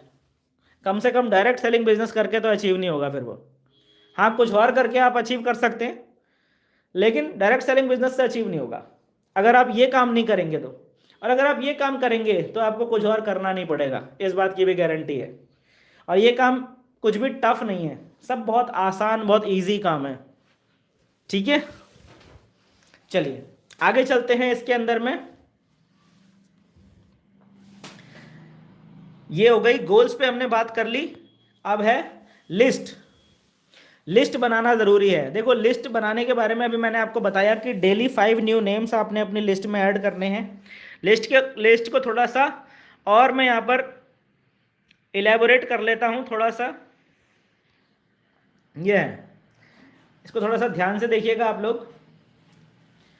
देखिए, जब भी आप लिस्ट बनाते हैं, पॉइंट नंबर 1 आप लोग ध्यान में रखिए कि कई लोगों की ये आदत होती है कि वो अपने मोबाइल फ़ोन से लिस्ट बनाने लग जाते हैं। मोबाइल फ़ोन से लिस्ट बनाने में कोई ऐसा बड़ी दिक्कत नहीं है, लेकिन मोबाइल फ़ोन में नाम लिखे होते हैं अल्फ़ाबेटिकल ऑर्डर में, है ना। मोबाइल फ़ोन में जो हमारी कॉन्टैक्ट लिस्ट होती है वो अल्फ़ाबेटिकल ऑर्डर में होती है, और हमें लिस्ट कभी भी अल्फ़ाबेटिकल ऑर्डर में नहीं बनानी चाहिए, क्योंकि हमें नहीं पता कि कौन सक्सेस हो जाएगा। अब हो सकता है लिस्ट में पहला नाम लिखा हुआ है अजय का, हो सकता है, और कोई लड़का है जिसका नाम है जहीर, जहीर नाम का कोई व्यक्ति है, ठीक है। अब वो जहीर नाम के व्यक्ति में था पोटेंशियल सक्सेस होने का, उसको रिक्वायरमेंट भी थी, वो ढूंढ भी रहा था कि मुझे कुछ ऐसा मिल जाए, और उसमें पोटेंशियल भी था। लेकिन अगर हमने नाम अल्फाबेटिकल ऑर्डर में लिखे होंगे तो उस जहीर तक पहुंचने में हमें बहुत टाइम लग जाएगा, समझ रहे हैं। तो इसलिए अल्फाबेटिकल ऑर्डर में जब मैं यहां पर ये लिख रहा हूं कि भैया आपने मोबाइल फ़ोन का इस्तेमाल नहीं करना है लिस्ट बनाते वक्त में, तो मेरे कहने का आशय ये है कि आपने लिस्ट अल्फ़ाबेटिकल ऑर्डर में नहीं बनानी है, क्योंकि हमें नहीं पता कि एस वाला सक्सेस होगा या टी वाला सक्सेस होगा या डी वाला सक्सेस होगा या जेड वाला सक्सेस होगा, हमें नहीं पता, ठीक है। इसी बात को और आगे सेकंड पॉइंट में लिखा हुआ है, डू नॉट प्री जज। हमें पहले से प्री जज नहीं करना है। कई बार हम लिस्ट बनाते वक्त में पहले से सोच लेते हैं कि यार वो नहीं करेगा, या उसको क्या जरूरत है इस बिजनेस की। हमें नहीं पता कि किसको इस बिजनेस में क्या दिख जाएगा। इस बिजनेस में मिलता तो सब कुछ है ना, मान सम्मान, इज्जत, दौलत, शोहरत, सारे सपने पूरे होते हैं, सब कुछ मिलता है ना इस बिजनेस के अंदर। हमें नहीं पता सामने वाले को क्या किस चीज की जरूरत है। हो सकता है उसके पास पैसा बहुत हो लेकिन उसके पास इज्जत ना हो सकता है कि उसके पास पैसा तो है, इज्जत भी है, लेकिन आज़ादी ना हो सकता है ना, उसको आज़ादी चाहिए। हमें नहीं पता सामने वाले को क्या चाहिए। तो इसलिए कभी भी प्री जज ना करें कि कौन करेगा कौन नहीं करेगा, किसको इंटरेस्ट है किसको इंटरेस्ट नहीं है। ये पहले से कभी भी प्री जज ना करें, अंदाजा ना लगाएं, ठीक है। इसके लिए यहाँ पर एक बहुत बड़ी इंपॉर्टेंट यहाँ पर लाइन लिखी हुई है, ये देखिएगा, we are looking for people who are looking. क्या मतलब है इस लाइन का? We are looking for people who are looking. इस लाइन का मतलब यह है कि हमें पहले से प्रीजज नहीं करना है। हमारा क्या काम है? हम ढूंढ रहे हैं, हम खोज रहे हैं ऐसे लोगों को जो कुछ खोज रहे हैं। हम ढूंढ रहे हैं ऐसे लोगों को जो कुछ ढूंढ रहे हैं। मतलब हम ऐसे लोगों को ढूंढ रहे हैं जिन्हें कुछ चाहिए, जो कोई अपॉर्चुनिटी की तलाश कर रहे हैं, जो किसी मौके की तलाश कर रहे हैं कि यार मुझे कोई मौका मिले और फटाफट मैं अपनी जिंदगी को बदल लूं। ऐसे लोगों को हम लोग ढूंढ रहे हैं। हमें नहीं पता कि ऐसा व्यक्ति हमें कहाँ मिलेगा। कोई भी व्यक्ति हो सकता है, वो आपका पड़ोसी हो सकता है, वो ऐसा व्यक्ति भी हो सकता है कि जिससे हो सकता है 2 साल 3 साल पहले आपकी झगड़ा हुआ था। हो सकता है कि वो व्यक्ति भी अपने जीवन में कोई ढूंढ रहा हो और हम ये सोच रहे होते हैं कि यार उससे तो मेरा झगड़ा हुआ था, यार वो मेरे साथ ज्वाइन नहीं करने वाला है, वो मेरे साथ नहीं करेगा, वो नहीं करेगा इस बिजनेस को, हम ये सोच रहे होते हैं। और वही आदमी बिजनेस को कहीं ढूंढ रहा होता है कि यार मुझे कुछ मिल जाए। So we are looking for people who are looking. हम ऐसे लोगों को ढूंढ रहे हैं जो कुछ ढूंढ रहे हैं और हमें नहीं पता कि कौन अपने जीवन में क्या ढूंढ रहा है, इसीलिए हमको पहले से प्रीजज नहीं करना है। समझ में आ गया? पॉइंट नंबर 3 है, लिस्ट को प्रायोरिटाइज करना जरूरी है। 3 स्टार फॉर्मूला होता है जिसको हम मैन फॉर्मूला भी कहते हैं। 3 स्टार फॉर्मूला होता है जिसको हम मैन फॉर्मूला भी कहते हैं, ठीक है। मैन फॉर्मूला, इसे समझना बहुत ज्यादा जरूरी है। लिस्ट को प्रायोरिटाइज करना बहुत ज्यादा जरूरी है, ठीक है। हमें क्या करना होता है? हमें ऐसे लोगों को ढूंढना होता है जो लोग इस बिजनेस पे ज्यादा चांसेस हैं ज्वाइन करने के। हम कुछ ऐसे फैक्टर्स हैं जिन फैक्टर्स के आधार पे हम ऐसा शुरुआत में अंदाजा लगा सकते हैं कि भैया इस व्यक्ति के ज्यादा चांसेस हैं कि ये व्यक्ति इस बिजनेस को ज्वाइन कर लेगा, इसके ज्यादा चांसेस हैं ज्वाइन करने के। तो हम उस फॉर्मूले के बारे में इसमें बात करते हैं। इसको 3 स्टार फॉर्मूला कहते हैं, ठीक है। लिस्ट को प्रायोरिटाइज करना पड़ता है। एक सेकेंड रुकिएगा।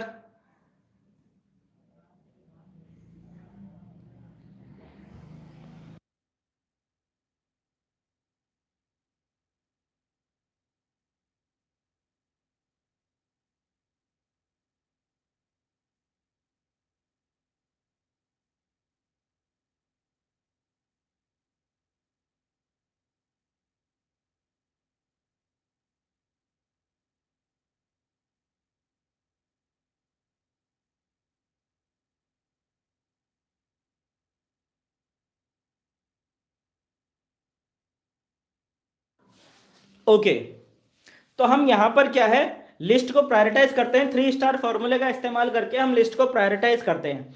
अभी इसको बहुत आसानी से समझना, यहां पर इसको मैन फॉर्मूला कहते हैं। नोट कर लेना आप लोग अपनी डायरी में, मैन फॉर्मूला, ठीक है। MAN।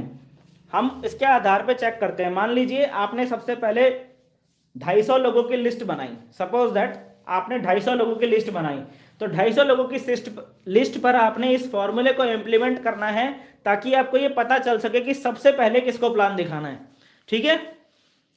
तो इसमें मैन फॉर्मूला होता है सबसे पहले आपने क्या करना है, एम से मतलब होता है, एम का मतलब होता है मनी, नोट कर लीजिए, एम का मतलब होता है मनी। तो आपने क्या करना है, सबसे पहले आपने ये जो 250 लोगों की आपने लिस्ट बनाई है ना, इस लिस्ट के ऊपर आपने देखना है कि कौन कौन से ऐसे व्यक्ति हैं जिनको मनी के साइड से दिक्कत नहीं आने वाली। यानी कि अगर उनको हम प्लान दिखाएंगे तो वो पैसे को लेकर रोना नहीं रोने वाले कि भाई मेरे पास पैसा ही नहीं है ना। ऐसे लोगों का आपने पहले नाम छांटना है। तो जब आप 250 लोगों की लिस्ट में एक एक व्यक्ति के नाम के आगे देखेंगे कि भैया ये व्यक्ति वो है, हाँ इसको पैसे की साइड से कोई दिक्कत नहीं आने वाली है, तो उसके नाम के आगे आपने एक स्टार लगा देना है कि भैया इसको पैसे के साइड से दिक्कत नहीं आएगी। और जिनको देखकर आपको ऐसा, जिनके नाम से आपको ऐसा लगता है कि यार ये पैसे के मामले में इसको थोड़ा दिक्कत आ सकती है, ये फाइनेंशियली उतना स्ट्रांग नहीं है, या फिर इसके पास पैसे रहते नहीं है, तो आपने उस व्यक्ति के नाम के आगे अभी स्टार नहीं लगाना। तो सपोज करते हैं हम कि 250 में से आधे लोगों के नाम के आगे आपने स्टार लगा दिया, लगभग 125 लोगों के नाम के आगे आपने स्टार लगा दिया कि भाई इनको पैसों के साइड से दिक्कत नहीं आने वाली है। और आधे लोगों के नाम के आगे आपने कोई स्टार नहीं लगाया, क्योंकि उनको लेके आपका ये एक अंदाजा था कि यार इनको पैसे की साइड से थोड़ा दिक्कत आ सकती है। ठीक है, आपने एक स्टार दे दिया। अब जिन लोगों को आपने एक स्टार दिया है उन लोगों को आपने फिर से चेक करना है। ठीक है, जिन लोगों को आपने एक स्टार दिया है उन लोगों को आपने फिर से चेक करना है। इसमें आपने ए चेक करना है। ए का मतलब होता है अथॉरिटी, प्लीज नोट कर लीजिएगा, ए का मतलब होता है अथॉरिटी। ठीक है, आपने चेक करना है कि जिन लोगों को हमने एक स्टार दिया है, यानी कि जिनके पास पैसा है, क्या इनके पास में पैसा खर्च करने की अथॉरिटी भी है या नहीं है। कई लोग ऐसे होते हैं जिनके पास पैसा तो होता है लेकिन पैसा खर्च करने की अथॉरिटी नहीं होती, बिना दूसरे व्यक्ति की परमिशन के वो पैसा खर्च नहीं कर पाते। आप समझ रहे हैं, कुछ स्टूडेंट ऐसे होते हैं ना, वो अच्छे फैमिली बैकग्राउंड से तो होते हैं, पैसा होता है, लेकिन पैसे की जरूरत जब भी पड़ती है तो उनको अपने फादर से या अपनी मदर से उनको पैसे की जरूरत, पैसा मांगना पड़ता है, तो उनके पास पैसा खर्च करने की अथॉरिटी नहीं होती। तो आपने देखना है कि ये जो 125 लोग हैं जिनके नाम के आगे हमने एक स्टार लगाया है, इनमें से कितने लोग ऐसे हैं जिनके पास पैसा खर्च करने की अथॉरिटी है, यानी कि उन्हें किसी और से पूछने की जरूरत नहीं है पैसा खर्च करने के लिए। तो ऐसे जितने भी लोग हैं उनके नाम के आगे आपने एक स्टार और लगा देना है। तो मान लीजिए 125 लोग थे, उनके नाम के आगे एक स्टार लगा हुआ था, उस पर आपने चेक किया तो लगभग 60 लोग ऐसे निकल कर आए। एक हम रफ कैलकुलेशन लगा रहे हैं कि लगभग 60 लोग ऐसे निकल कर आए जिनके बारे में आपको ऐसा लगता है कि भैया इसको पैसा खर्च करने से पहले किसी से पूछने की जरूरत नहीं है। ठीक है, तो 60 लोग ऐसे जो निकल कर आए उनके नाम के आगे आपने एक स्टार और लगा दिया, यानी कि अब ये 2 स्टार वाले लोग हो गए। ठीक है, समझ में आ गया। और ये जो 2 स्टार वाले लोग हैं, मतलब ये जो 60 लोग निकल कर आए, इन 60 लोगों में आपने एक बार फिर से चेक करना है, एन चेक करना है। एन का मतलब होता है नीडी, नीडी यानी कि क्या ये ऐसा व्यक्ति है जो अपने जीवन में कुछ ढूंढ रहा है। We are looking for people who are looking. आपने इन 60 लोगों में ये चेक करना है कि क्या ये एक ऐसा इंसान है जो अपने जीवन में कुछ ढूंढ रहा है, क्या ये किसी अपॉर्चुनिटी की तलाश कर रहा है, क्या ये ऐसा व्यक्ति है जिसको अगर नई अपॉर्चुनिटी के बारे में बताया जाए तो ये उसको सकारात्मक रूप में लेगा। अगर आपको लगता है कि ये आदमी नीडी है, ये कुछ ढूंढ रहा है और ये चीज़ों को पॉजिटिव वे में लेता है, और अगर इसको समझाया जाएगा तो ये आसानी से समझ के फटाक से ज्वाइन कर लेगा, अगर आपको ऐसा लगता है तो उसके नाम के आगे एक स्टार और लगा दो। ठीक है, तो ये जो 60 लोग थे जिनके नाम के आगे 2 स्टार लगे हुए थे, जब आप इस लिस्ट को एक बार फिर से चेक करोगे तो इनमें से बहुत सारे लोग, लगभग आधे लोग ऐसे निकल कर आएंगे जो अपने जीवन में कुछ ढूंढ रहे हैं, यानी कि 30 लोग। आपने इनिशियली लिस्ट बनाई थी 250 लोगों की, और 250 में से ऐसे 30 लोग निकल कर आ गए आपके पास जिनके नाम के आगे आपने 3 स्टार लगा दिए, है ना। 30 लोग ऐसे निकल कर आ गए जिनके नाम के आगे आपने 3 स्टार लगाए हैं, और फिर 30 लोग ऐसे निकल कर आ गए जिनके नाम के आगे 2 स्टार हैं, और फिर लगभग 65 लोग ऐसे निकल कर आए जिनके नाम के आगे 1 स्टार है, और लगभग 125 लोग ऐसे हैं जिनके नाम के आगे आपने 1 भी स्टार नहीं लगाया। तो इस तरीके से क्या हो गया, आपकी लिस्ट क्लासिफाइड हो गई। अब आपने क्या करना है, सबसे पहले आपने उन लोगों को प्लान दिखाने के लिए भागना है जिनके नाम के आगे आपने 3 स्टार लगा रखा है। पहले हफ्ते के अंदर, पहले 10-12 दिन के अंदर आपने ये 30 लोगों को प्लान दिखा देना है। तो जैसे ही आप इन 30 लोगों को प्लान दिखाएंगे, इसमें सबसे ज्यादा रिजल्ट निकलेंगे। 30 में से कम 20-22 लोग आपके साथ में ज्वाइन कर जाएंगे, अगर आपने इस तरीके से काम किया होगा तो। लेकिन प्रॉब्लम क्या है, लोग इस तरीके से लिस्ट को प्रायोरिटाइज नहीं करते, और वो ऐसे लोगों को प्लान दिखाने लग जाते हैं जिनके पास या तो पैसा ही नहीं है, या फिर ऐसे लोगों को प्लान दिखा रहे होते हैं जिनके पास पैसा तो है लेकिन अथॉरिटी नहीं है, या फिर ऐसे लोगों को प्लान दिखाने लग जाते हैं जिनके पास पैसा तो है, अथॉरिटी तो है, लेकिन उनको नीड नहीं है। तो ऐसे में क्या हो रहा होता है, आपकी एनर्जी ज़्यादा खर्च हो रही होती है और आपको रिजल्ट कम मिल रहे होते हैं। समझ में आ गया? एनर्जी ज़्यादा खर्च हो रही है और रिजल्ट कम मिल रहे हैं, तो आप कम एनर्जी खर्च करके ज़्यादा रिजल्ट कैसे मिलेंगे? ये लिस्ट को प्रायोरिटाइज करो, और जो 3 स्टार वाले हैं सबसे पहले उनको प्लान दिखाओ। आपके साथ फटाक से तेजी से काम, आपके साथ इतनी तेजी से काम होना शुरू होगा, आपको आश्चर्य होगा। एक बार करके देखो सर, मैं गारंटी दे रहा हूं। आप लोग एक बार 250-300 लोगों की लिस्ट बना के ऐसा करके तो देखो। आपके साथ अगर धमाकेदार बिजनेस ना हुआ ना, तो हम ट्रेनिंग देना ही बंद कर देंगे, सीधी सी बात। ये जो 3 स्टार वाले हैं, जब ये लिस्ट खत्म हो जाएगी तो आपके साथ कुछ टीम बन चुकी होगी। अब आप देखिए गेम कैसे चलता है, बिजनेस कैसे चलता है। जब तक आप ये 3 स्टार वाले लोगों को प्लान दिखाओगे, 10-12 दिन आपको लगेंगे मैक्सिमम। तो ऐसे में क्या होगा, आपके साथ कुछ टीम बन जाएगी, आपका कुछ पे आउट आ जाएगा, और आपको थोड़ा सा एक्सपीरियंस आ जाएगा कि भाई प्लान कैसे देते हैं, फॉलोअप कैसे देते हैं, ये सारे चीज़ों का थोड़ा सा एक्सपीरियंस आ जाएगा आपके पास। और जब ये इनकम लेकर, और जब ये टीम लेकर, और जब ये एक्सपीरियंस लेकर आप आगे काम करेंगे, तो फिर आपको और रिजल्ट मिलेंगे। अब आपने क्या करना है, तीन वालों की लिस्ट खत्म हो गई, और आपने 2 स्टार वालों के पास जाना है। अब ये 2 स्टार वालों के पास जाओगे आप, तो आपको पहले से पता है कि इसके पास पैसा तो है, इसके पास अथॉरिटी भी है, लेकिन ये बिजनेस की इसको नीड नहीं है, इसको नीड नहीं है, ये नीडी नहीं है। ये आपको पहले से पता है ना कि ये नीडी नहीं है, तो आप उसी हिसाब से उससे बात करोगे।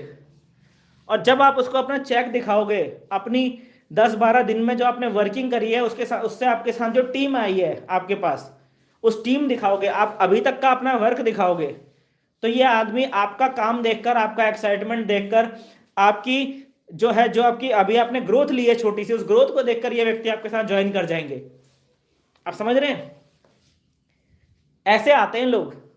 ऐसे ही नहीं है कि कुछ भी धुप्पल में चल रहा है, कुछ भी कर रहे हैं, कुछ भी सुबह से शाम तक करे जा रहे हैं, ऐसे नहीं चलता काम। 3 स्टार वालों को आपने प्लान दिखाया होगा, 20 लोगों की टीम आपके साथ बन जाएगी, और फिर अगर आप 2 स्टार वालों के पास जाओगे तो आप चौड़े में बोल सकते हो कि दोस्त मैंने 20 लोगों की टीम बनाई है, ये देख, ये मेरा पे आउट आया है, देख। आप उसको चौड़े में बोल सकते हो। फिर वो आपकी सक्सेस देखकर आपके साथ ज्वाइन करते हैं। 2 स्टार वाले, फिर उनके अंदर भी कीड़ा काटने लग जाता है कि भाई पैसा तो मेरे पास भी है, मैं भी इस बिजनेस को कर सकता हूं। उसकी नीड क्रिएट हो गई, उसके अंदर चाहत पैदा हो गई बिजनेस करने की। समझ रहे हैं बात को? ऐसे होता है काम।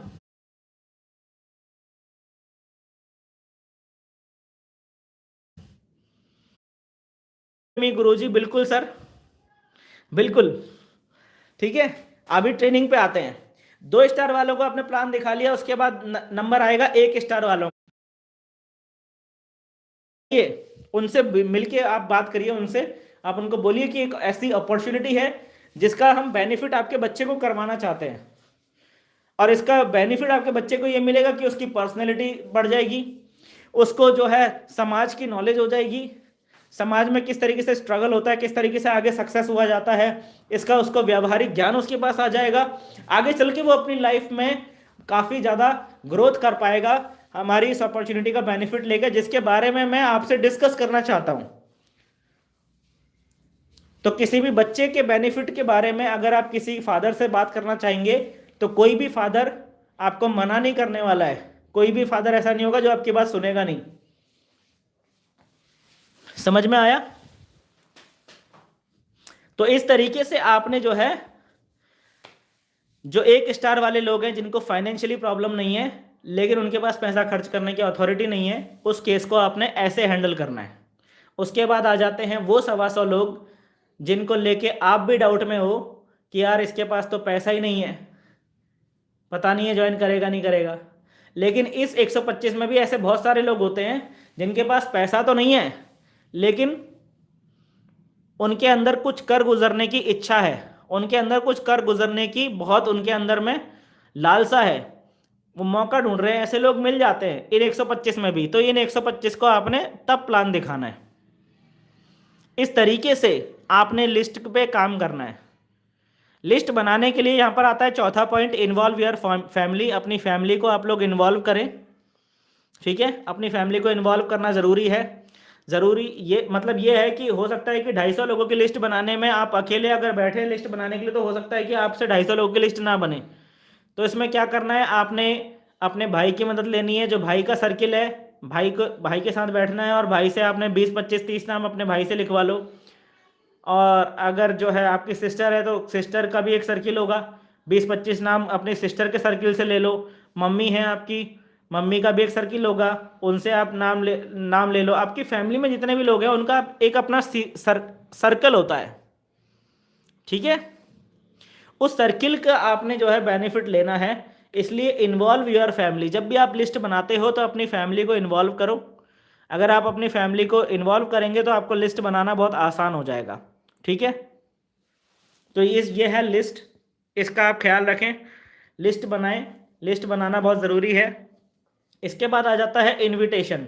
आपने गोल सेट कर लिया, आपने लिस्ट बना ली, उसके बाद है इनविटेशन। अब इनविटेशन में समझना ज़रूरी है, ये कुछ ऐसे छोटे छोटे पॉइंट्स हैं जिनका ख्याल रखना जरूरी है। जब भी आप किसी व्यक्ति को इनवाइट करते हैं मीटिंग के लिए, या आप किसी व्यक्ति से अपॉइंटमेंट लेना चाहते हैं प्लान दिखाने के लिए, तो सबसे पहले आपने क्लियर द नाइट करना है, ठीक है। क्लियर द नाइट का मतलब यह है कि आपने सबसे पहले ये पूछ लेना है कि जिस समय पे आपकी मीटिंग होने वाली है उस समय पे वो व्यक्ति बिजी तो नहीं है।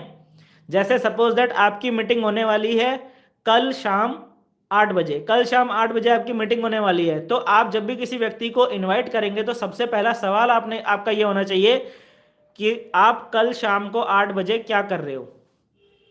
आपका पहला सवाल ये होना चाहिए इनविटेशन करते वक्त कि आप कल शाम को 8 बजे क्या कर रहे हो। अगर सामने वाला बोलता है कि मैं 8 बजे फ्री हूं, कल रात को 8 बजे मैं फ्री हूं, तब ही आपने उस व्यक्ति को इनवाइट करना है। अगर सामने वाला बोलता है कि मैं फ्री हूं, तब ही आपने इनवाइट करना है, आगे की आपने बात बोलनी है। अगर सामने वाला बोल देता है कि मैं बिजी हूं, कल रात को 8 बजे मैं बिजी हूं, तो फिर आपने आगे उस व्यक्ति को इनवाइट नहीं करना है। आपने एक डायलॉग मारना है वहां पर कि भाई मैं तो एक तुम्हारे बेनिफिट की एक बहुत इंपॉर्टेंट बात तुमको बताने वाला था जिससे तुम्हारा फायदा होने वाला था, लेकिन चलो कोई बात नहीं, अभी आप बिजी हो, जब आप फ्री होगे तो मुझे बताना, तब मैं आपसे बात करूंगा, फिलहाल मैं किसी और को बता देता हूं। आपने ऐसा बोलना है कि फिलहाल मैं किसी और को बता देता हूं। तो जब आप ऐसा बोलेंगे कि फिलहाल मैं किसी और को बता देता हूं, तो ये एक ह्यूमन टेंडेंसी है कि हमें मिलने वाले फायदे को हम किसी और के पास जाने देना नहीं चाहते। हम नहीं चाहते कि जो फायदा मुझे मिल सकता है वो किसी और के पास चला जाए। ये एक ह्यूमन टेंडेंसी है। तो जब आप ऐसा बोलते हैं कि मैं किसी और को बता देता हूं, आप अभी बिजी हो, कोई बात नहीं, हम बाद में बात करेंगे, और मैं किसी और को बता देता हूं फिलहाल, तो ऐसे में जो व्यक्ति आपको अगर बहाना बना रहा होगा ना कि यार मैं बिजी हूं, तो वो व्यक्ति हो सकता है आपसे बोल दे कि नहीं यार मैं इतना भी बिजी नहीं हूं, बता मुझे क्या है, ठीक है। लेकिन आपने हमेशा ख्याल रखना है कि आपने बिना पूछे कभी भी इनवाइट नहीं करना। जब तक आपको सामने वाला कंफर्म नहीं कर देता है कि मैं मीटिंग के टाइम पे, जब आपका मीटिंग का टाइम है उस समय पे मैं फ्री हूं, तब तक आपने इनवाइट नहीं करना, ठीक है। पता चला कुछ लोग ऐसे होते हैं पहले इनवाइट कर देते हैं कि यार कल रात को मेरी मीटिंग है, ये है सो है वो है, तो आ जाना, बहुत फायदा होगा। और फिर सामने वाला कहता है यार उसी समय पर तो मेरी एक बॉस के साथ में अपॉइंटमेंट है, उस समय पे तो मेरी बॉस के साथ में अपॉइंटमेंट है, तो मैं तुम्हारी मीटिंग के चक्कर में बॉस के साथ में अपनी अपॉइंटमेंट को छोड़ तो नहीं सकता, तो वो तुमको मना कर देगा। इसीलिए पहले पूछ लेना जरूरी है, क्लियर द नाइट इसी का मतलब है, ठीक है। इसके बाद है डूज एंड डोंट्स। कुछ चीज़ें ऐसी हैं जो कि आपने इनवाइट करते वक्त करनी है, और कुछ चीज़ें ऐसी हैं जो कि आपने नहीं करनी है, ठीक है। जैसे आपने क्या चीज़ नहीं करनी है, आपने कंपनी, मेंबर, टीम, चेन, इस तरह के शब्दों का इस्तेमाल नहीं करना है। पहली बात, ये सारे शब्दों को अपनी वोकेबुलरी से निकाल दो। पहली बात। दूसरी बात, आपने पैसे के बारे में कोई बात नहीं करनी है कि कितना पैसा खर्च होने वाला है, कितना पैसा लगेगा, कितना पैसा खर्च होने वाला है, या ज्वाइनिंग अमाउंट क्या है, आपने पैसे के बारे में बात नहीं करनी। तीसरा, काम क्या करना पड़ेगा, आपने नेचर ऑफ वर्क के बारे में बात नहीं करनी। जब हम इनवाइट करने जाते हैं तो कई बार सामने वाला पूछ लेता है यार इतना तो बता कि करना क्या पड़ेगा। आपने काम क्या करना पड़ेगा इसके बारे में चर्चा नहीं करनी है इनविटेशन करते वक्त में, कि काम क्या करना पड़ेगा। ठीक है, ये सारी चीजों का आपने ख्याल रखना है।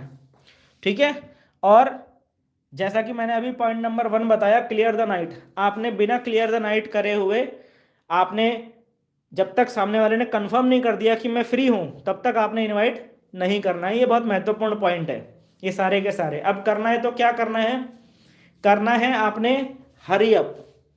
तीसरा point, hurry up. Hurry up यानी कि जल्दबाजी। जल्दबाजी आपने इस बिजनेस में करनी भी है और जल्दबाजी आपने इस बिजनेस में नहीं भी करनी है। इनवाइट करते वक्त, इनवाइट करते वक्त आपने जल्दबाजी करनी भी है और इनवाइट करते वक्त आपने जल्दबाजी नहीं भी करनी है। अब मैं आपको बताता हूं कब आपने जल्दबाजी करनी है और कब आपने जल्दबाजी नहीं करनी है। इनवाइट करने से पहले आपने इनवाइट करने के लिए जल्दबाजी नहीं करनी है। ठीक है, जैसा कि मैं बताता लगातार बोल रहा हूं इनविटेशन में कि आपने इनवाइट करते वक्त जल्दबाजी नहीं करनी है। अगर सामने वाला कंफर्म करता है कि मैं फ्री हूं, तब ही आपने उस व्यक्ति को आगे की जानकारी बतानी है, मीटिंग के बारे में जानकारी देनी है। ठीक है, जल्दबाजी नहीं करनी है आपने यहां पर। ठीक है, अगर सामने वाला बोलता है कि मैं बिजी हूं, तो फिर आपने आगे इनवाइट नहीं करना है। ठीक है, यहां पर आपने जल्दबाजी नहीं करनी। अब मैं आपको बताता हूं जल्दबाजी यानी कि हरी अप आपने करना कहां पर है। एक बार अगर आपने इनवाइट कर दिया और सामने वाले ने आपका इनविटेशन एक्सेप्ट कर लिया, उसके बाद आपने वहां पर नहीं रुकना है, उसके बाद आपने वहां से चले जाना है। वहां पर आपको जल्दबाजी करनी है। इनविटेशन करने के बाद आपने जल्दबाजी करनी है। ये मैं बार बार रिपीट करता हूं। कई लोगों के अंदर हम ये आदत देखते हैं कि वो इनवाइट करने के बाद भी बैठे रहते हैं प्रोस्पेक्ट के सामने। इनवाइट कर दिया उन्होंने, फिर प्रोस्पेक्ट बोलता है अच्छा एक काम करो, चाय बन के आ रही है अभी, चाय पीकर जाना, और वो चाय पीने के लिए वहां बैठ जाते हैं। ऐसा कभी भी नहीं करना है आपने। आपने हमेशा अपने आप को जल्दबाजी में दिखाना है। आपके प्रोस्पेक्ट के सामने हमेशा आपने इस तरीके से एक्ट करना है कि आप बिजी हो और आपके पास समय की कमी है। ऐसा हमेशा आपने दिखाना है। भले ही आप वहां से निकल के फिर कहीं आप बैठे हुए हो, वो एक अलग मैटर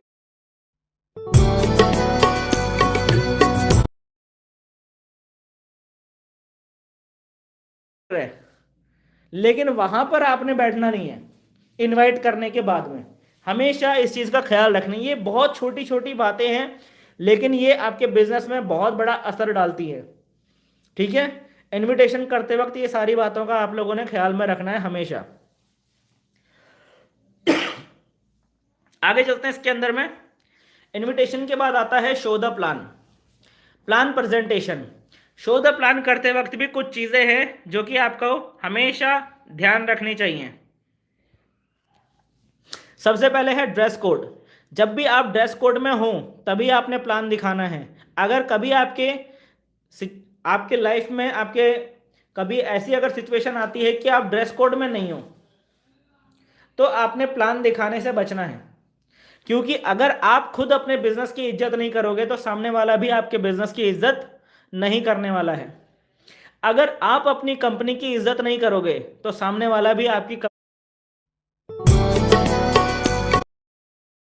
कंपनी की इज्जत नहीं करने वाला है। ठीक है, हमेशा ड्रेस कोड का पालन करना है, हमेशा ड्रेस कोड में रहना है।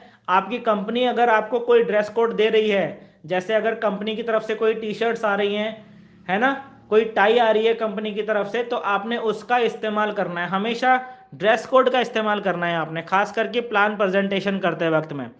प्लान प्रेजेंटेशन कभी भी आपने इनफॉर्मल ड्रेस में नहीं करनी है।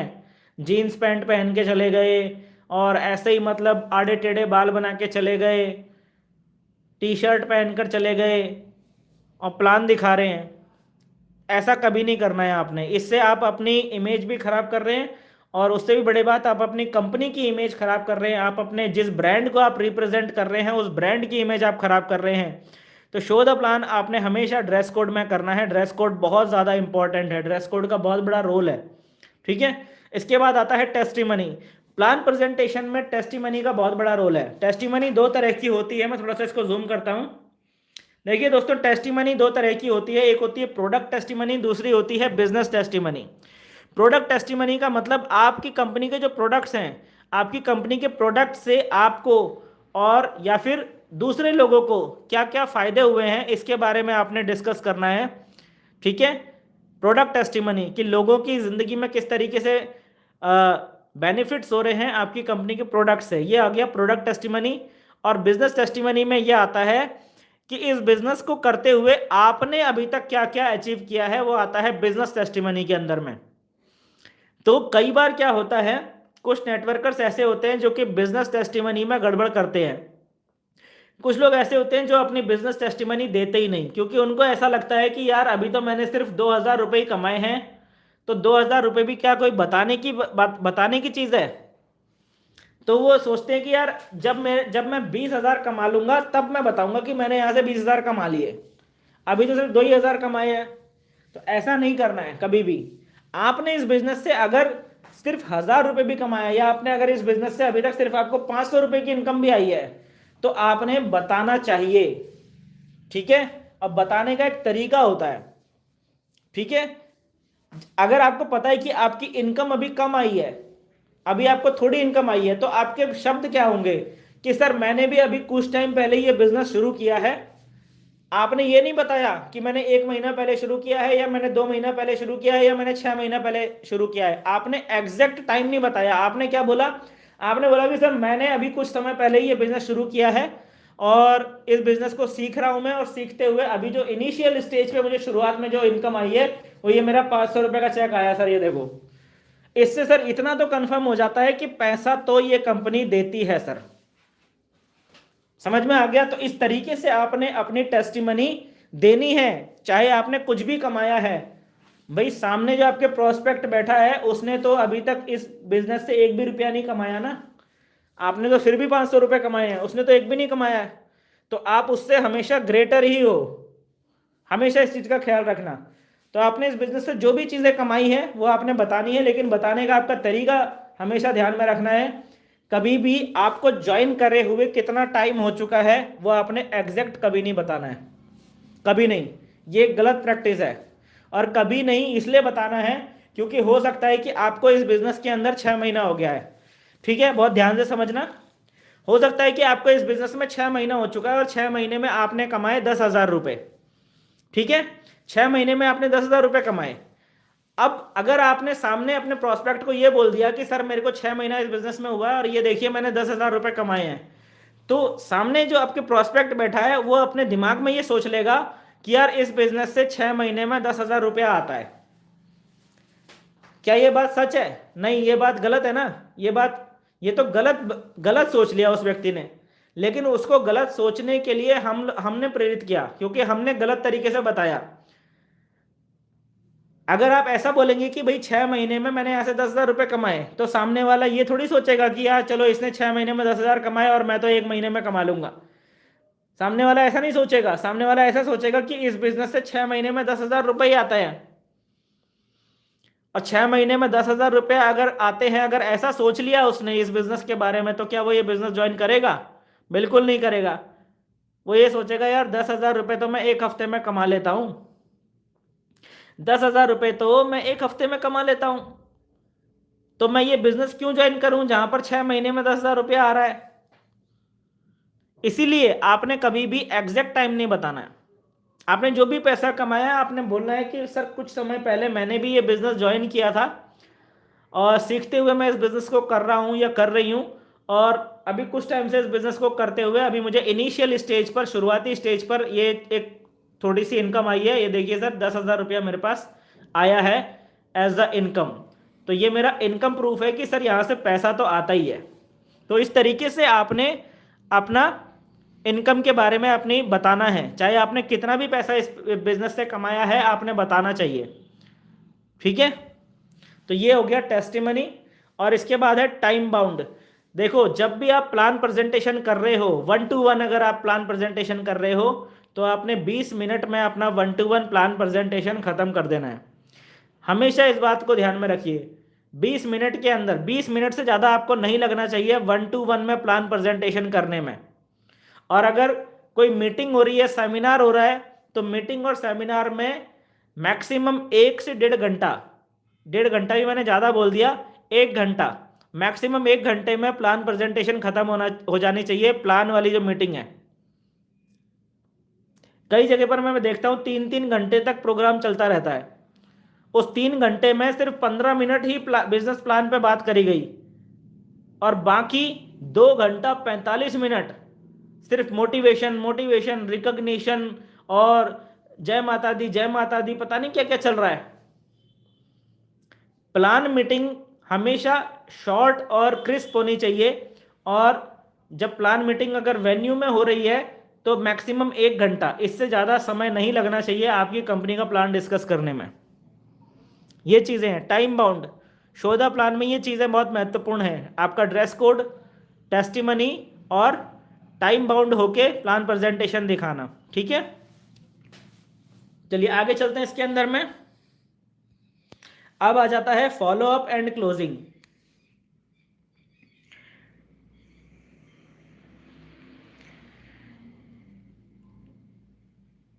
ये है फॉलो अप एंड क्लोजिंग में बहुत महत्वपूर्ण पॉइंट है जो मैं आपको बता रहा हूं। सबसे पहला पॉइंट है कॉमन रेपो। जब भी आप फॉलो अप करते हैं कॉमन रेपो का इस्तेमाल कर सकते हैं। कॉमन रेपो का मतलब ये है कि जैसे सपोज दैट आपका कोई प्रोस्पेक्ट है, वो एक स्टूडेंट है, आपका प्रोस्पेक्ट एक स्टूडेंट है, ठीक है, तो आपने क्या करना है, कॉमन रेपो का इस्तेमाल करना है।